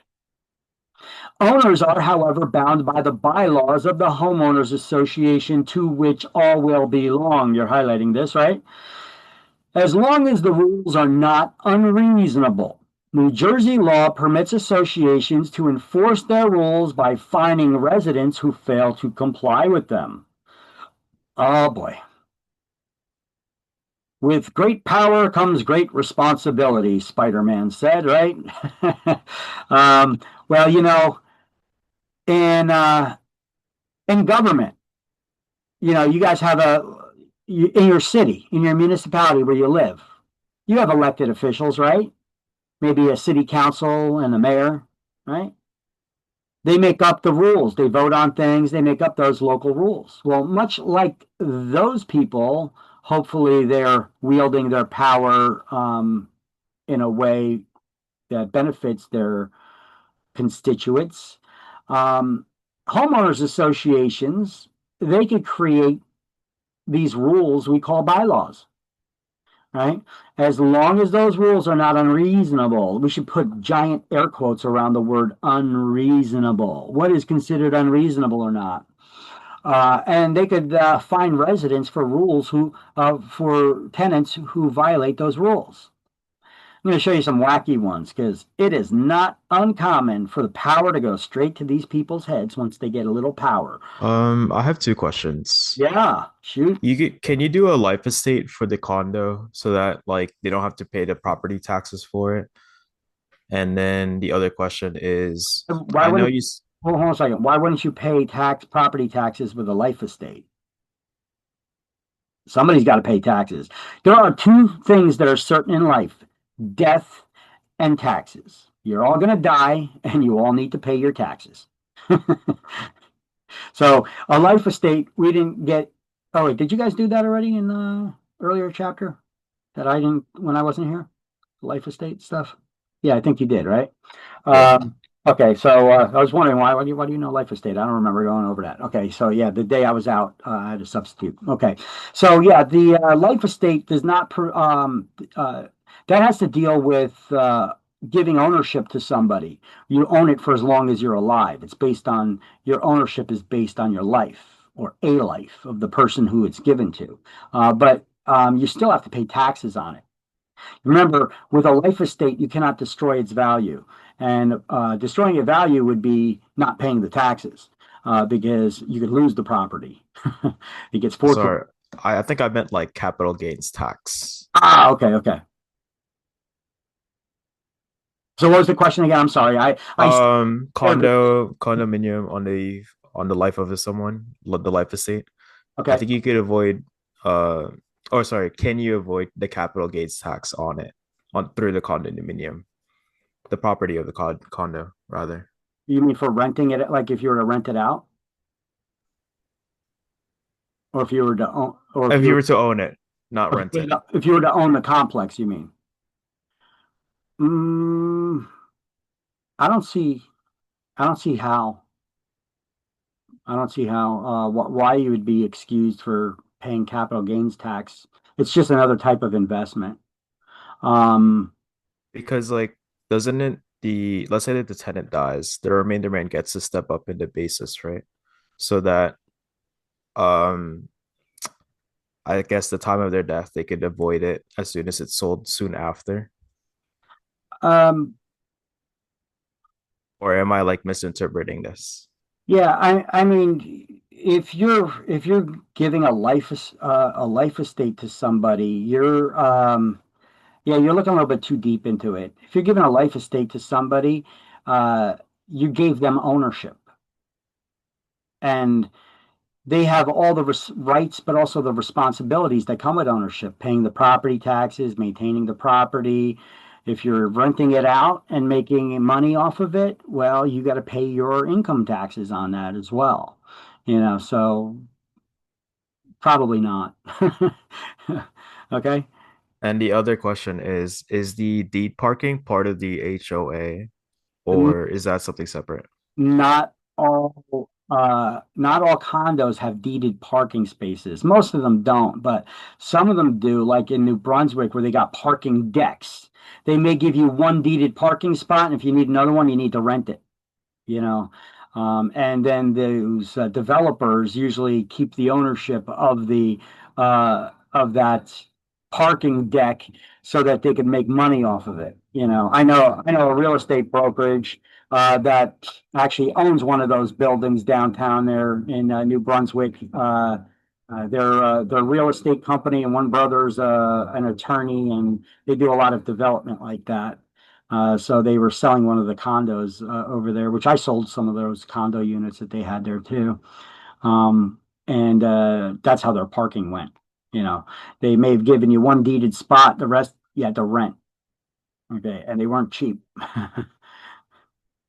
Thank you. You're welcome.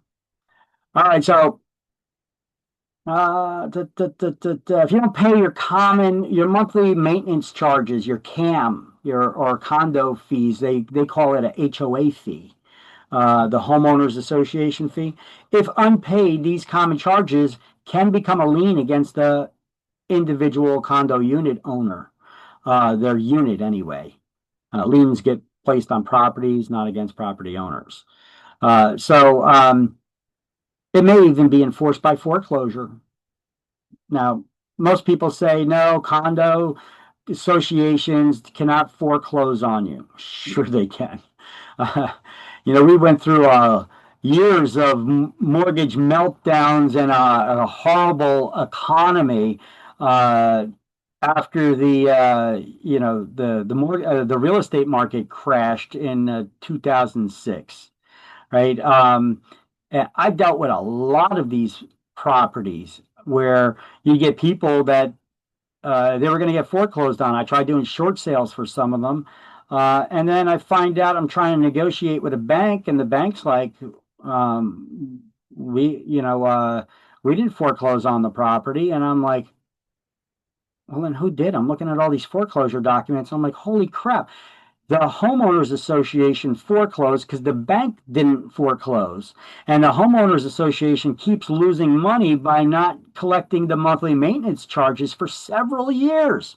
Banks weren't even bothering to foreclose because if they did, they would have to maintain it. They'd have to pay monthly fees and all that. So they just hung around, and otherwise they'd have way too many assets, so too many properties on their books.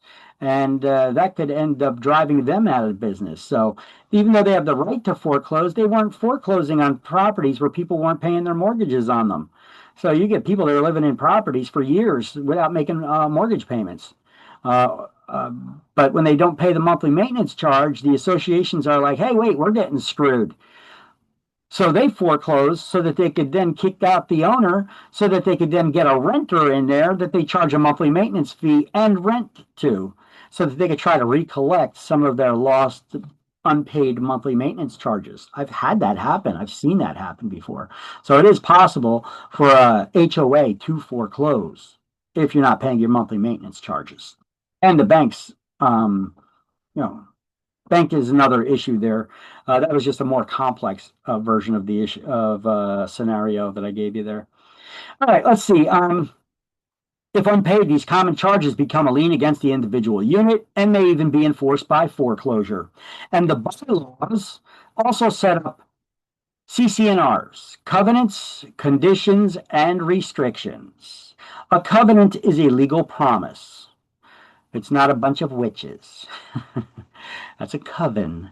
This is covenants. Covenants are legal promises to follow the conditions and the rules, the restrictions that they set up in the bylaws. Okay? So those CC&Rs, those are the rules you need to follow, which are set up in the bylaws. So a condominium is governed by its board of directors, consisting of often elected volunteers who actually live in the building. They're members of the HOA. As fiduciaries, they have responsibilities of loyalty and care and duty to protect the community. However, they should have enough time to be involved and possess the knowledge of accounting and good business practices to preserve and protect the assets of the real estate there. To the day-to-day operations of the condominiums are generally handled by a condominium manager. Sometimes, if they're large enough, they hire professional management, unless they want to keep everything under their control. Once people got power, it's hard for them to let it go. In New Jersey, the creation of condominiums is regulated by the Horizontal Act and the Horizontal Properties Act and the Condominium Act. You may want to highlight that. Although, yeah, highlight it, but it's kind of obvious one that you could get on it if it were on exams. The New Jersey Condominium Act applies to condominium associations created after January 7th, 1970. First, the owners of the property execute and record a master deed, and they file it in a public record in the county where the property is located. This is what's happening when you are initially trying to build and create a condominium complex or building. You could take a 4-family house and turn it into a condo. I've seen people do it. I've seen them also take some of these multifamily houses, and they turn them into condos turn them into business condos, depending on their locations, you know. Many items must be contained in or attached to the master deed, including a legal description of the land, graphic descriptions of the buildings, basically drawings, and the other improvements, which identifies the individual units by letter, name, number, or combination of them both, and specifies a percentage of the common elements, if any, are included in the ownership of each of the units. A description of common elements, a provision for association of unit owners, and a starting out list of bylaws to follow. This is what's needed to create and establish a condominium. Now, what do you own when you own a condo? Once again, just to recap here, these are the abbreviated notes. Well, you get a deed of fee simple ownership for two things: the paint on your interior walls inward and a proportionate undivided interest of those common area elements. The HOA is the homeowners association, and all will belong to the homeowners association. You're all going to be members of that. The bylaws create those CC&Rs, the covenants, conditions, and restrictions, which all need to follow, or you could be subject to fines. Some examples would be, if you're trying to sell a condo, don't bother putting up a for sale sign. You'll probably find it in the dumpster within minutes by the property maintenance. Somebody's going to rip it out of the ground and throw it in the dumpster. Usually you can't put up any signage, even in your front window. That's usually in the HOA's rules. You can't paint your door a weird color. You know, maybe they want everything to be uniform, because with uniformity, it maintains the stability of value. They may restrict oversized or commercial vehicles from parking in the parking lots. Know what they call decorations in the flower pots. So if you got a flower pot or something, you got some people, they hang they put a flag in the flower pot. There's been situations where you've seen, the old timer veteran, he's proud of his country and, his fallen friends that he lost in the war.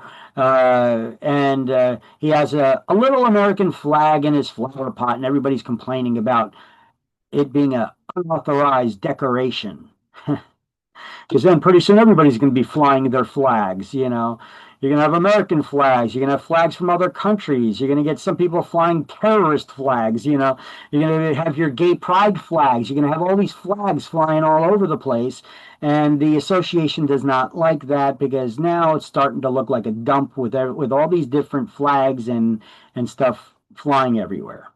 That's usually how they end up fining residents for having a flag flying. It's against the rules. They may not allow you to have car wraps, because who puts what kind of vehicles do you put car wraps on usually? Commercial, right? Although we're seeing people doing them with residential, in personal vehicles now too. But car wraps are generally something that is done by commercial vehicles. So once again, no commercial vehicles in the parking lot. These are common restrictions. You want to see, I'm going to show you a commercial that goofs on these invasive rules. It's probably Geico. They do a lot of those weird commercials. But I found one, and a lot of stereotypes have some truth to them. That's what makes them funny. And this is no different right here. I'm going to show you this. Now, the HOA fee, that'll be on the next slide. The HOA fee, owners pay a monthly association fee for those CAM charges. And if left unpaid, they can be enforced by foreclosure. And condos are usually managed by the HOA, but they hire professional management usually if there's more than 25 units, but not always. You guys ever see this commercial? By the way, look at the condo that they're living in. Oh, hold on. Look at the building that that's around them here. Look at their it's a single family detached house. Okay, but yet it's a condo. It's in a condo complex. Okay, so architectural style has nothing to do with the form of ownership. Amazing school district. The HOA has been very involved. These shrubs aren't board approved. You need to break down your cardboard. Did you? Violation? I see you like Cynthia. Yep. At least I tell me bundling of common car insurance easy. That's how we're saving much money.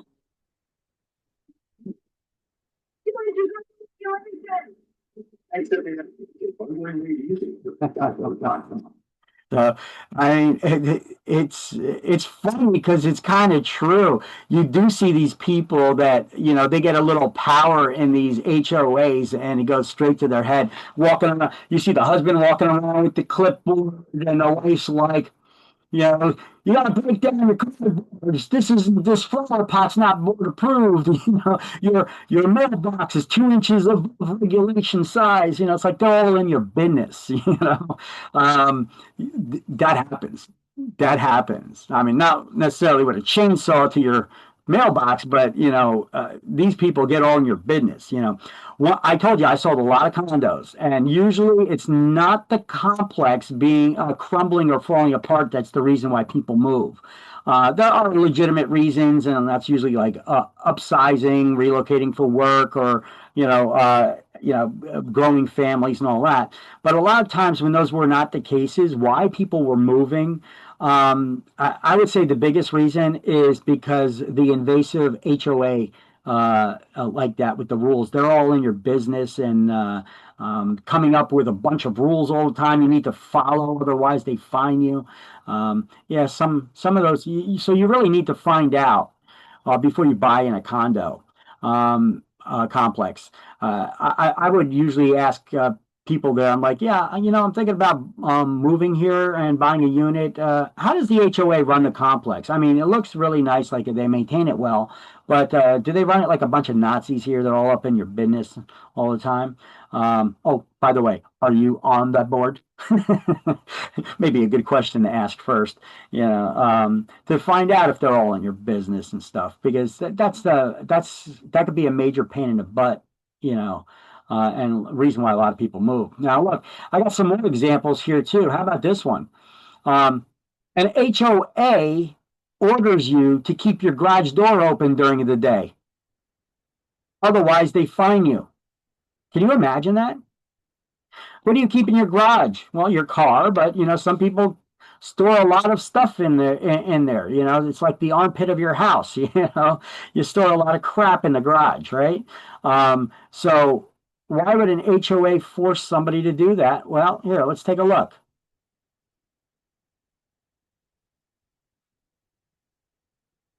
Look at this. Look at that picture. Just look at the picture. The HOA forces you to keep your garage door open, otherwise they're going to fine you. Why?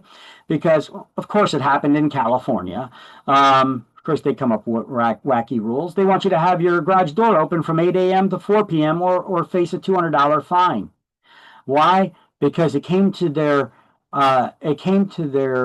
knowledge that some people were finishing their garages out and renting them out where people were living in them. Okay, well, it's their condo. I guess they could do what they want on the inside. You're free to do what you want on the interior, right? You own everything from the paint on the interior walls inward. But that would be more of a city issue, right? Renting out a garage. So having your garage door open would not be one thing, but having a maybe inspection if you're violating the rules would be something else, but that's one thing they did. Here we have also another one. Your HOA forced all the unit owners to buy a $500 mailbox. Can you imagine? I just put in my own nice mailbox. Well, we want you to cough up $500 so that we can improve and put in our own mailboxes. So they wanted to improve them. Now, this guy, he actually fought it in court, and years later, he eventually won after spending, how much did he spend? $33,000 in legal fees to not pay $500 for a mailbox. It was some kind of a NASA scientist there. I guess he had the money. Yeah. A solar physicist with NASA. He bought his own $35 charming functional cedar mailbox that he liked just months earlier. And then they wanted him to buy this gaudy $500 mailbox. So he refused it and fought it in court for years. Paid $33,000 in legal fees. Yeah. Hope the juice was worth the squeeze on that one, buddy. Yeah. Here's that 7 years. 7 years battling not to pay $500. But he won. He won. He didn't have to pay that $500. Although I don't think he got his $33,000 in legal fees back. Interesting, huh? All right. So let's see, creation of condos. We already did the highlights of the notes on that. Here I just have it in a bulleted list on a slide if you wanted to snap a picture. You know, condos are regulated by the Horizontal Properties Act, Condominium Act. This is all stuff that I had you guys highlight already, and what reserves are. Here's a definition for reserves and a little note there for you guys that you may find helpful. There should be at least 2 to 3 months of operating expenses to run the entire condo complex in the reserve account. If there isn't, you know that association is probably mismanaging. What do I mean by mismanaging? Well, all the members, all the owners there are going to be members of the HOA, but not everybody goes to these meetings and to vote on things and such, so they appoint a board which of the homeowners there. So they choose to run. They're the ones that are creating these rules and everything. And if they got the power that goes to their heads, just like with government, you guys ever hear the term nepotism? Nepotism is like, you know somebody, so you get a job, and you're in the family or you're a close friend, It's not necessarily based on your qualifications, right? So when that happens, do you get the best candidate for the job? No, not necessarily. So for instance, you got a guy on the board and he's like, well, we need an attorney on our standby here in case we need an attorney. So we need an attorney on retainer. Well, my wife's an attorney. Let's appoint her to that position. Okay, very, very good. And then the one lady on the board, she's like, well, my husband's a landscaper. We should have him be the landscaper for the complex. You see, they're not putting out bids for companies to bid on trying to get that contract to be the landscaper. Instead, they're just appointing it to people they know. And they may be charging more than you could have gotten from a better service, And when this happens, it's being mismanaged, And a lot of times that's when they don't have that reserve, the proper amount of reserves now in the operational expenses in the reserves account. And so what happens? Well, they need to maintain the reserve account. So how are they going to do that? They're going to raise your HOA fee. So there's a little idea that if you've got clients that are looking to buy in a condo complex and the reserve account doesn't have 2 to 3 months of their operating expenses to run the complex, you can be sure that they're going to be raising your monthly HOA fee soon. Okay, little tip. I asked an attorney this. I'm like, what exactly are you looking for when we request the financials from the HOA?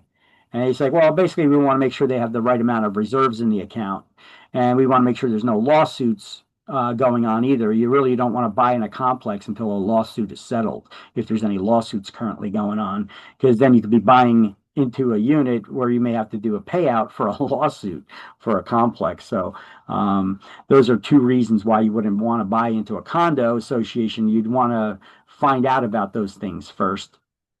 Okay. So condos versus co-ops.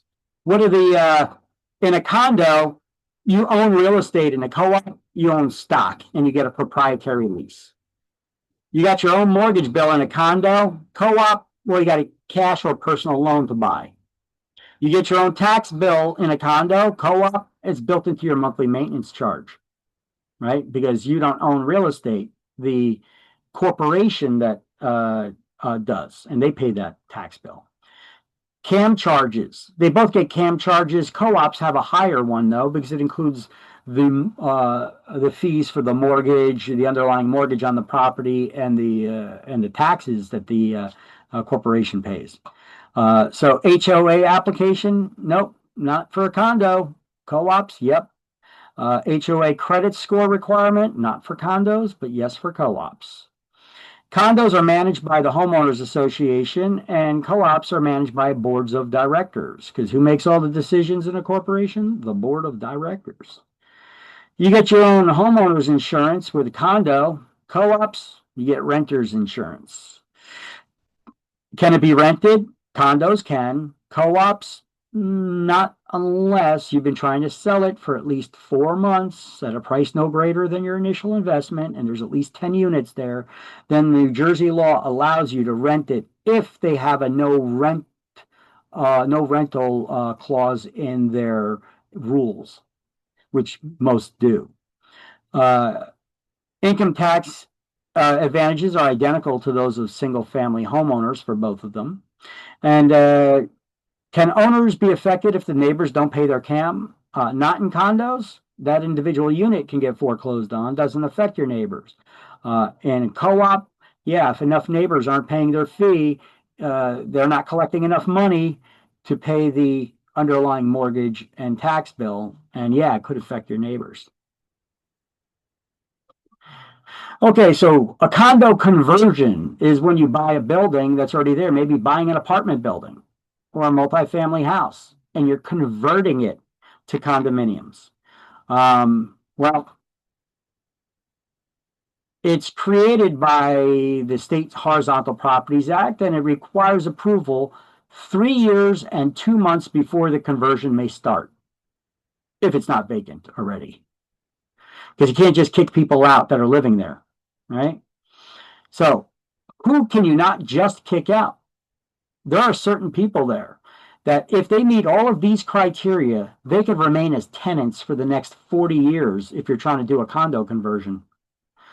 People who are 62 years of age or older, or certain disabled persons, and they lived there for at least 2 years before the conversion began, and their income is no more than 3 times their county's per capita income, or in any case, no more than $50,000 a year, then if they meet all of these criteria, they can remain as tenants who cannot be evicted when you're trying to do a condo conversion for the next 40 years. So now you're kicking them out when they're 102. And now you're just mean.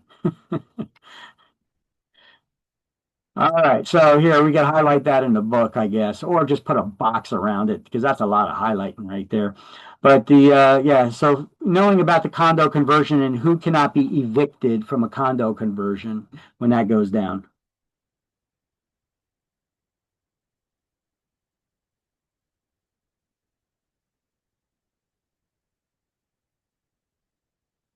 So this is all page 127. You're also highlighting about the co-ops, co-op owners here. Is that on 127 as well? Yep, that's yeah, that's in that same area in the middle of the page on page 127, condominium conversions.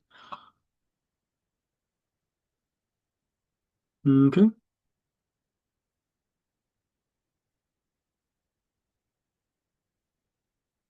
All right, townhouses are architectural styles. It's multi-level attached housing is what a townhouse is. Townhouses, they could be owned in fee simple ownership, which is the highest form of ownership recognized by law. You guys remember that?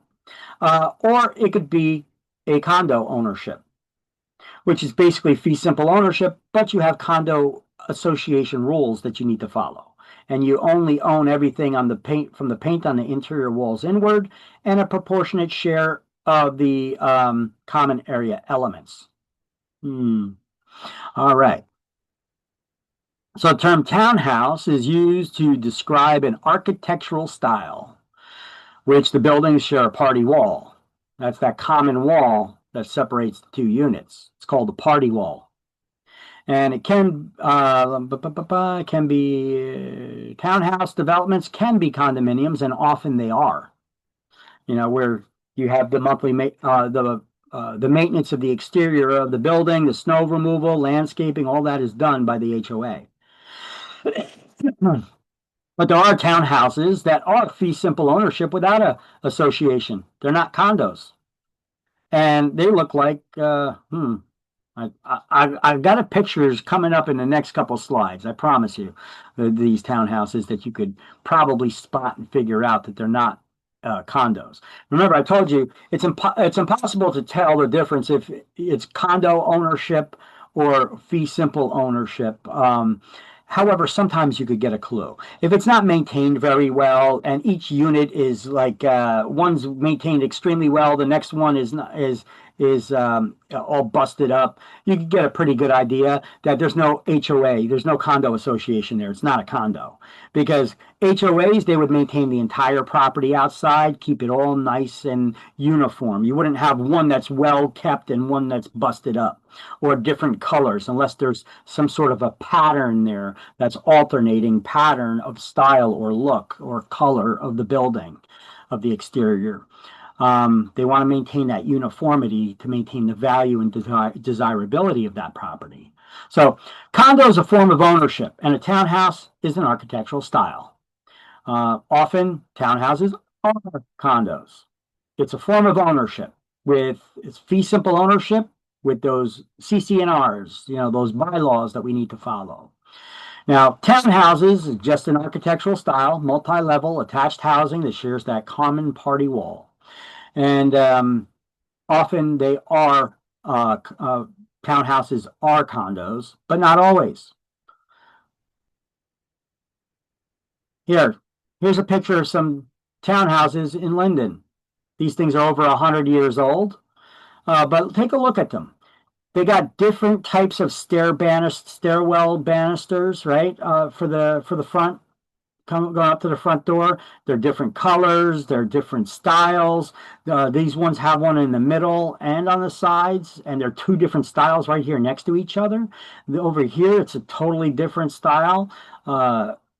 Same over here. And look at these. The two units aren't even like these two units, same color. These two units, same color. These two, they're different. You know, they even got different types of shingles. You know, it's you could tell that this is fee simple ownership, and it's not a condo. And I know that for a fact too. I know somebody who lives in one of them now. All right. Boom, there's another picture of it. Look at this one. Kind of ratty, falling apart. It's overgrown bushes. If it was condo, they wouldn't let that happen. Everything would be maintained here. Either everything's busted up and falling apart, or everything's nice and well maintained. It's not going to be like, yeah, one unit's they're letting go to hell, and all the others are in well kept shape. You know, that's just a little tip. Okay, timeshare is a form of ownership of real estate. You're sharing it for a portion of the year, whether it's a week, a couple weeks, a month. There's different forms of timeshare ownership. It's usually about a week out of the year that you own it, though, and you're assigned a certain week. So time sharing is a form of shared ownership. I'm going to have a couple of videos that'll explain to you in more detail about the timeshares instead of just reading everything. I'm going to let somebody else waste their breath and explain it. They do a better job. It's actually a timeshare cancellation company because when you buy into a timeshare, trying to get out of them is hell. Can we as real estate agents sell timeshares? Yes, you can, but you got to follow those timeshare laws that have a minimum of a $250 fine, maximum $50,000 per offense if you violate these timeshare rules. They're pretty strict with them because timeshares are very manipulative when it comes to the sales. And real estate agents can make upwards of 30% in selling timeshares. But it's not good generally for most people to buy timeshares. So let's highlight timeshare buyer has the right to cancel a timeshare contract up to 7 days after signing the contract. Now that's only when it's new construction. If you bought a used timeshare from someone else, you're buying someone else's timeshare, yeah, you don't get that right of rescission. I bought a timeshare. I'm going to tell you, it's the worst purchase you could ever make in your life. But I didn't keep it. I just bought it so I could get more free stuff from the timeshare company. Anybody ever go to one of these timeshare presentations? Anyone ever get caught up in one of those? They offer you something for free if you go to listen to their sales pitch. No obligation to buy anything, and we'll give you a free steak dinner or free show tickets or free something or other, right?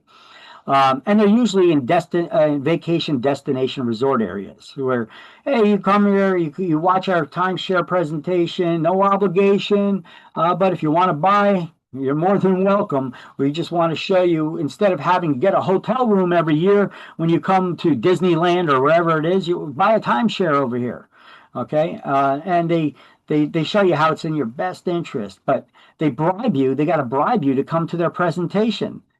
But they're legal bribes, They give the free thing to everybody. And it's not contingent upon you doing business with them. They still got to give you the free stuff.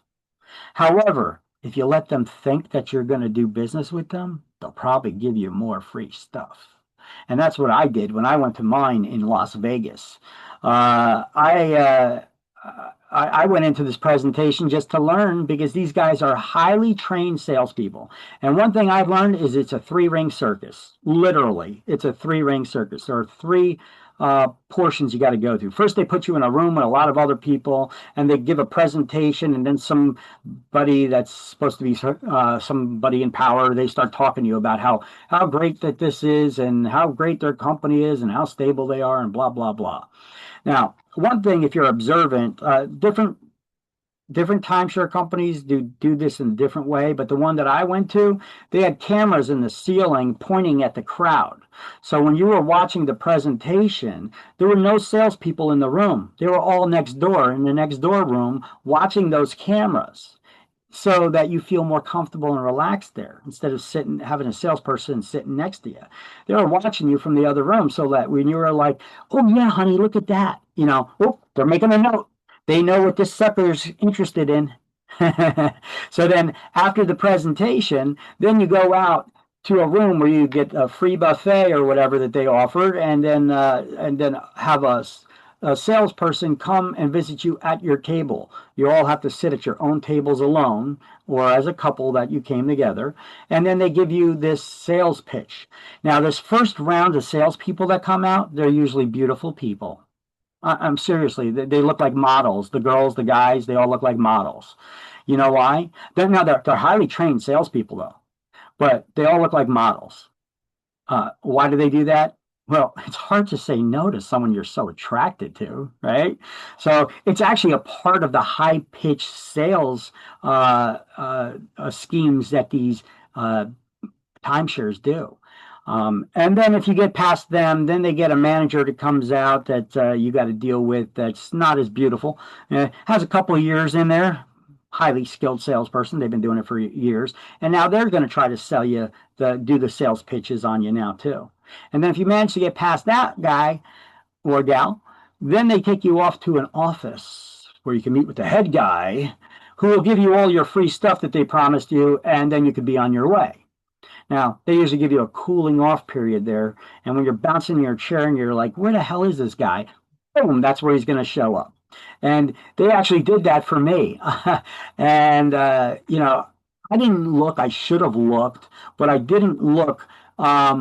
I bet they had a camera in that office watching me, because when I started getting antsy and I started getting up, that's, to look, I was like, where the hell is this freaking guy?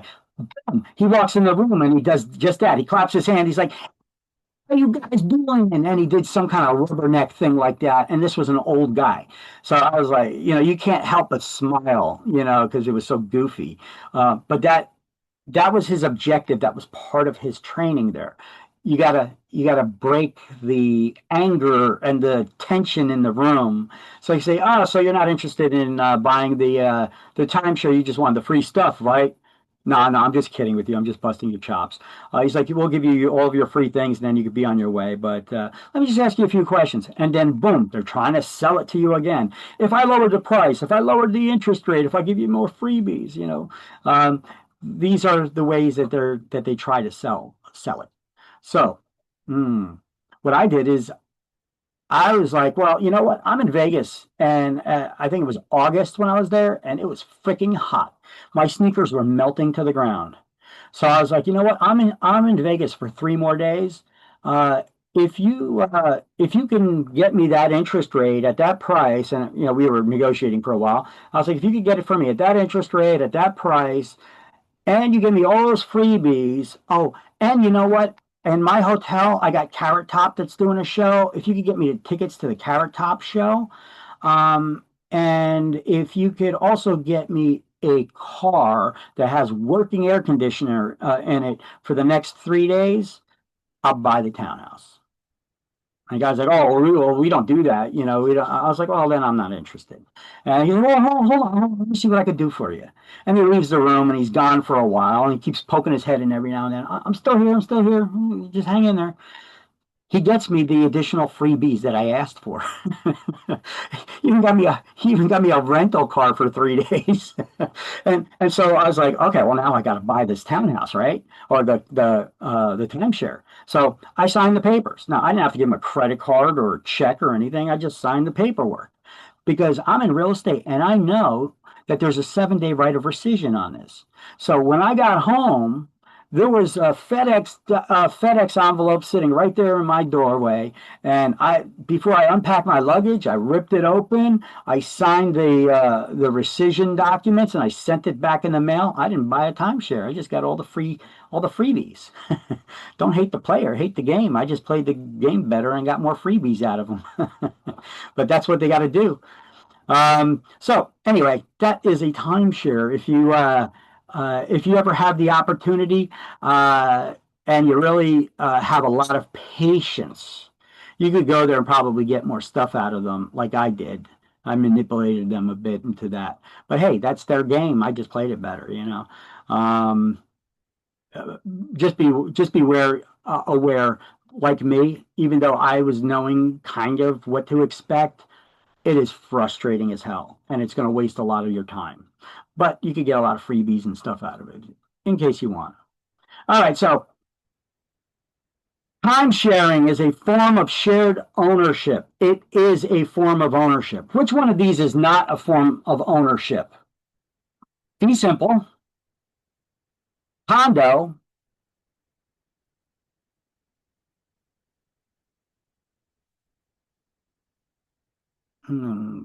fee simple, condo, or a timeshare, or a co-op. Which one is not a form of ownership of real estate?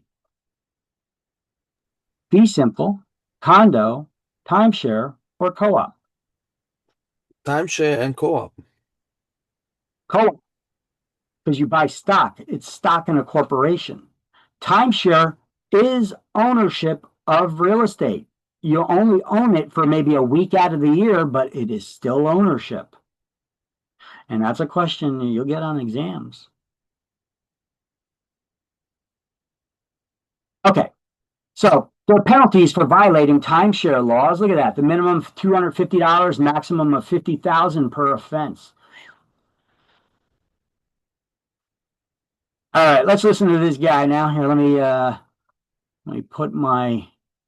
maximize my audio for the computer so that you guys could hear it a little better. Let me shut off my video so you got better streaming, because we got a couple of videos here I'm going to show you about the timeshares. If you bought a timeshare for your family, by now you've learned the ugly truth. Timeshares are the only thing that you can buy that you don't know how much it's going to cost or when it's going to end. It's like giving them a blank check for annual maintenance and assessment fees. Sounds crazy, right? The ugly truth is that this never ends. Hello, I'm Chuck McDowell, and 10 years ago, I founded Wesley Financial Group with one goal in mind, helping good folks just like you cancel their timeshare contract. And what that means for you and your family, no more mortgage payments, no more maintenance fee surprises, and no more timeshare. So call today. All right. If you bought Now, that same company put together this series about timeshares. There are these short segments of videos that explain how what timeshares are and how they work and how to get out of them. It's pretty interesting. We have a consumer warning to tell you about this afternoon for anyone who's trying to sell a timeshare. Probably heard horror stories of folks going into a timeshare sales pitch and being stuck there for hours. The maintenance fees were going up 12.5% every single year. This is the Great American Timeshare Scam. Like most bad things, timeshare started out with really good intentions. But greed, deception, and manipulation has distorted this once creative tool that helped families vacation and turned it into a lifetime of debt for millions of families. In the 60s and 70s, timeshare was a brand new, innovative way to fund property development. And for a while, the system worked. Resorts popped up everywhere, with families owning fixed-week timeshares at a reasonable cost. So what changed? Timeshare companies became obsessed with the bottom line. Profits, money, commissions. Oh my. And now, this steal of a deal, own your vacation, you just bought a house scheme is bribing people to attend sales meetings and deceiving families into a loan that can never be repaid. Thanks for watching. This was actually just part 1 of a 3-part series on the most deceptive practices within the timeshare industry. If you're interested in learning Pretty good. more, Let's see, the next one here. The dark psychology. So these are the sales tactics. They use psychological games when selling these timeshares. You own your house, why wouldn't you own your vacation? Deals like this come once in a lifetime, and you won't have access to it once you step out of this meeting. if you've ever sat through a timeshare presentation, you've likely heard this phrase or something like it before. This technique is called the exploding offer, or what is more commonly known as FOMO. And unfortunately, it's not the only technique they're using on you to make the deal. This is the dark psychology of the timeshare sales meeting. So how do people find themselves in awful timeshare situations? Simple. Timeshare salesmen understand humanity's dark psychology. For example, if you don't do this now, this deal may run out and be gone forever. What does your brain instinctively want to do now that you've heard this? Do it before it's too late. This tactic is known as the scarcity effect. Scarcity pushes people to make impulsive decisions like buying up all the toilet paper during a global pandemic because... What if we run out of all the toilet paper? Right. Very rational. We're not going to go too far down that rabbit hole, but generally a feeling of regret follows impulse buys. Stop me if you know it. Buyer's remorse.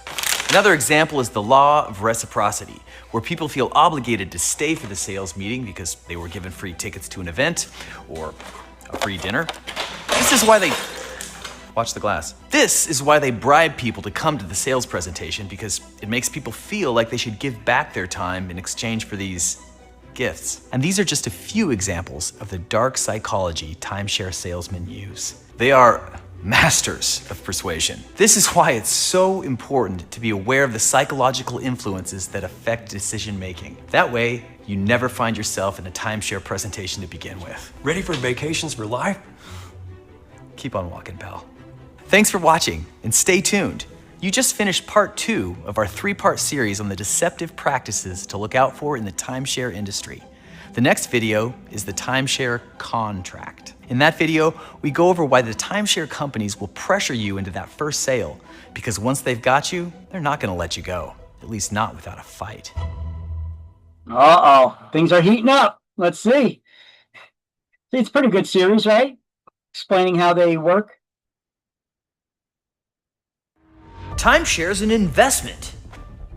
You'll be able to rent it out. You'll be able to travel anywhere you want for life. This is the timeshare contract. I'm gonna save you the heartache and explain why the timeshare companies try so hard to sell you timeshare. Because the first sale is just the beginning of the ultimate con that's about to destroy your finances. Let's start with the low-hanging fruit. If they can convince you to buy a timeshare, they're guaranteed consistent yearly income without having to give you anything but imaginary points. What a deal for the timeshare company, right? Free maintenance paid for by you for their property that they actually own. They're called maintenance fees, and they go up every single year. A big fat commission because timeshare barely costs the company anything. Seriously, sometimes that salesperson is getting over 30%. And get this, once they've got you, it's nearly impossible to get out. If you try to cancel, they'll tell you they can't do anything. You signed a contract. They may even tell you to sell it yourself. They definitely won't buy it back. They don't want it, and they know it has no value. But if you try to sell it, it turns out no one else actually wants to buy it either. Spoiler alert, there is no market for timeshare resales. None, zero, zilch, nil market for it. Look at this eBay listing for a timeshare. For $1. We've even seen people offer gift cards to take their timeshare. No, I'm good, man. But it's an investment. Get out of here! What's crazier is that these timeshares still won't sell, so families are stuck in the timeshare scam, paying all their outrageous fees. And then, when they finally had enough, they're out more money for another service to help them get rid of it. Now, hypothetically, hang with me here, let's say you actually did get that timeshare sold. This means someone else now has your timeshare, which is perfect, right? You no longer have to deal with this financial burden.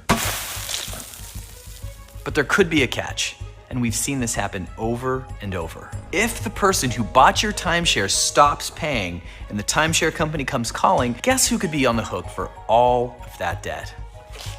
Yep, the original owner of the timeshare. Oh, shh. And I say this to really show you how hard getting out of a timeshare is. There are plenty of other stories and examples of this kind of unfortunate situation, but I think you get the sad point. Oftentimes, once an owner has tried a couple different avenues to get out, they begin to lose hope. This is what the timeshare companies count on. They want you to sit down, shut up, and pay them your money without actually getting anything in return. They seem more like a mafia than a reputable business. I'm going to sell you a timeshare you can't refuse.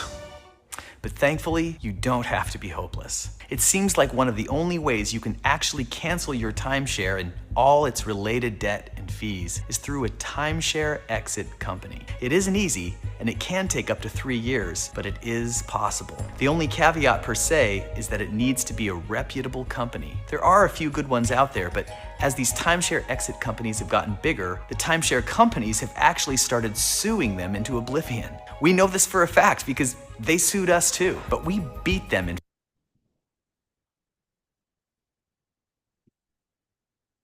Okay.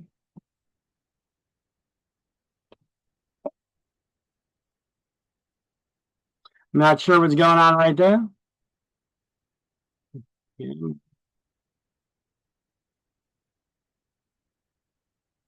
All right, anyway, you got the idea of the timeshares here and that timeshare scam.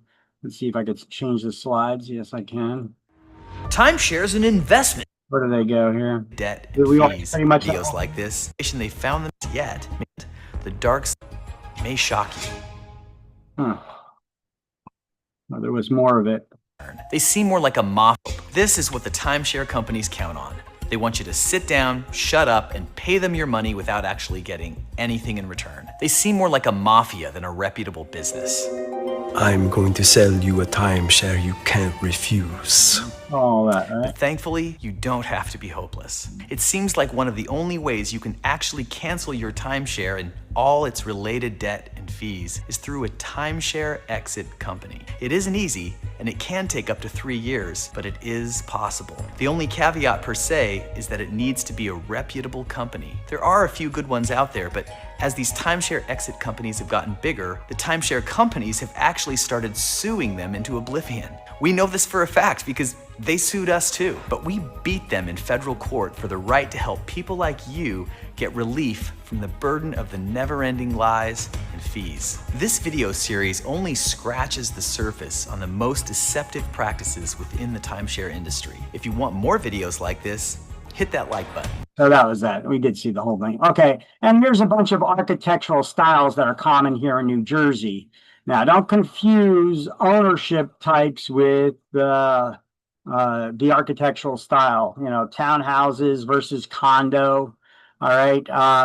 A townhouse is often a condo. If there's a HOA maintaining the grounds and such, for example. All right. So Cape Cods, Colonials, Victorian. You got to familiarize yourself with these architectural styles too, because when we get a listing, we put it in the MLS, you need to know the architectural style that you're dealing with. Ranch. Anybody know what a ranch is? It's a single level house. So people, it's great for people. It requires more real estate to have a same size of building if you're not building up, and to have it on one level. But it's great for people who have trouble climbing stairs, for example, right? So you got the ranch, raised ranch, bungalow, split level, Tudor, contemporary, bi-level, townhouse, duplex. That's a two-family side by side. And then you have an over-under, which is a two-family, one above the other. You have Art Deco, Craftsman, Salt Box, Dutch Colonial, Federal, Georgian, Monterey, Gothic, Greek, Pueblo, Queen Anne, apartment buildings and high rises. We also have patio apartments and garden style ones, you know. But these are some of the more common architectural styles that we see here in New Jersey. There may be some, there's a lot of other ones, but these are some of the more common ones that we see here, and you should familiarize yourself with them. I have a link here to the an architectural style guide on the Realtors website. It ain't that great, but it's better than nothing. I'm gonna work to put one together. If you guys haven't already, go to our Facebook page and like it, love it, all that jazz. I'll post it up there, a link to it when we have it, when I have it together. Plus, to bribe you a little bit, I do give away free stuff every now and then on our Facebook page. So facebook.com/Career Path Academy, no spaces. Go there, like us and love us. And, you know, I'll post up there the architectural style guide once I have it put together. In the meantime, we've got this one from the Realtors Association. They got this architectural style guide that's basically drawings of the architectural styles. You know, like this one, for example, a Cape Cod. I like to put together a better one. I live in a Cape Cod. My house don't look like this. You know, there are different styles of Cape Cods even. You know, bungalows, there's different styles of those. The Craftsman, well, a Craftsman is the Craftsman. The Colonial. Often colonials have porches on them, but they don't have to. Victorian is like a colonial, but it's usually larger, more decorative, ornate carvings and woodwork, wider hallways and stairwells. It usually has a wraparound porch around the entire house. There's a Dutch colonial. That's closer to my house, except I don't have a colonial. I have Cape Cod. Federal, French Peruvian, Georgian, Gothic. Okay, so they got some here where you could get an idea, and then you click on it, and it gives you a little bit of an explanation. Some of these, Queen Anne, you could see some of those in Rahway. They got some old buildings there. Yes. It gives you an explanation of them as well. And I'll share this architectural style guide with you from the Realtors Association. No logins required for this. And then if we were to actually look at,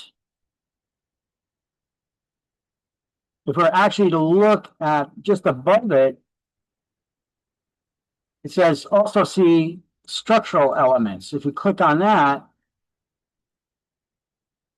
you can see structural elements like arches, the different styles of arches, the different styles of columns,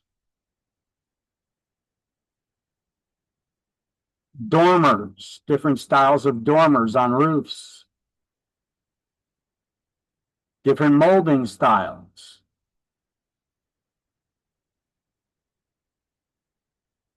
Different styles of roofs. So now we're learning a little bit about architecture.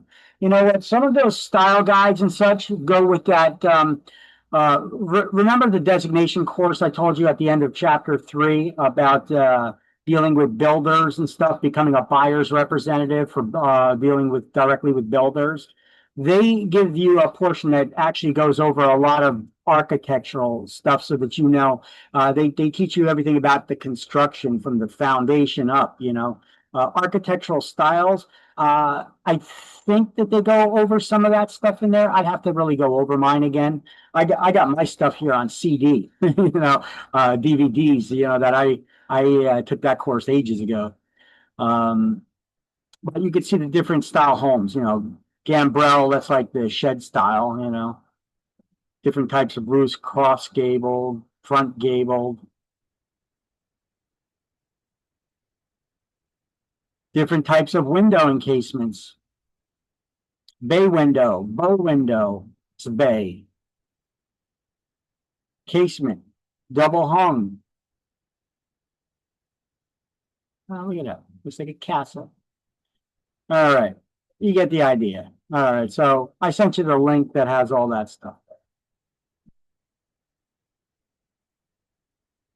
Victor, you sent it in the email or in Yeah, the I chat? just sent it in the chat. It's the architectural style guide. And in that architectural style guide at the top of the page, you could also click on structural elements and it'll show you that. If you guys want, I could just send you that direct link as well. Structural elements. Boom. Here, I'll send you that in the chat window as well.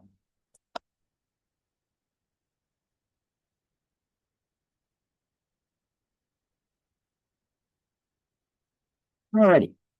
And that's it for this chapter. So let's do the key terms to review at the end of this chapter.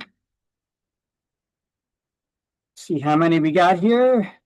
We got 2 key terms to review.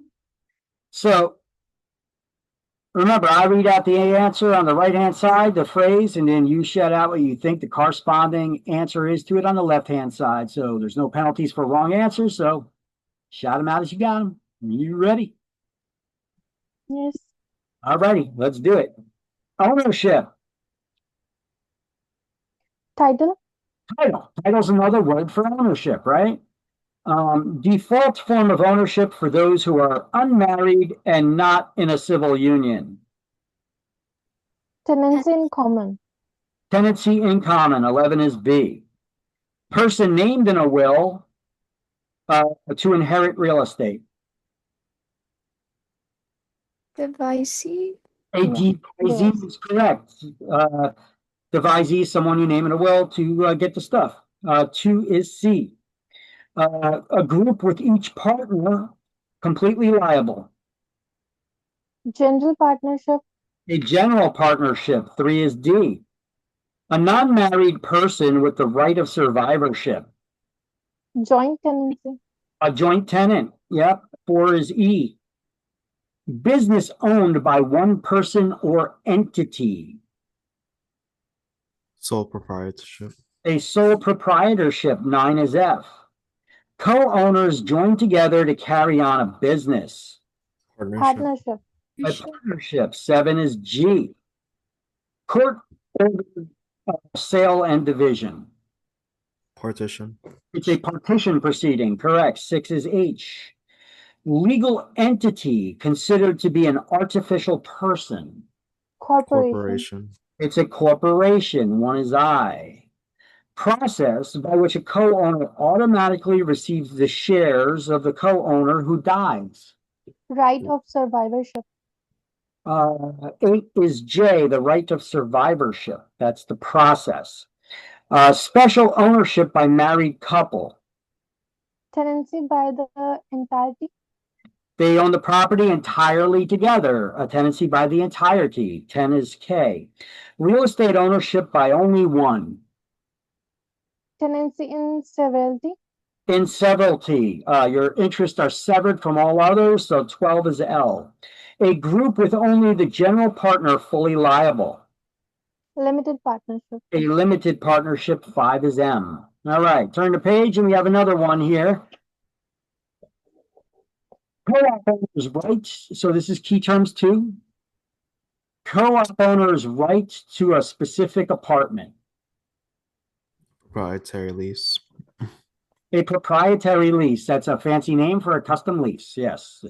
8 is A. A group elected to manage a cooperative. Board of directors. It's managed by its board of directors. 1 is B. An architectural term. Townhouse. Townhouse. 11 is C. Stairwells, roofs, etc., owned by all. These are referred to as common elements. 2 is D, common elements. Apartment whose buyer receives a proprietary lease and stock in a corporation. Cooperative. It is a co-op or cooperative or co-op for short. 5 is E. Fee simple ownership of a living unit. Condo. Condo. 3 is F. All owners in one condominium complex. Homeowners association.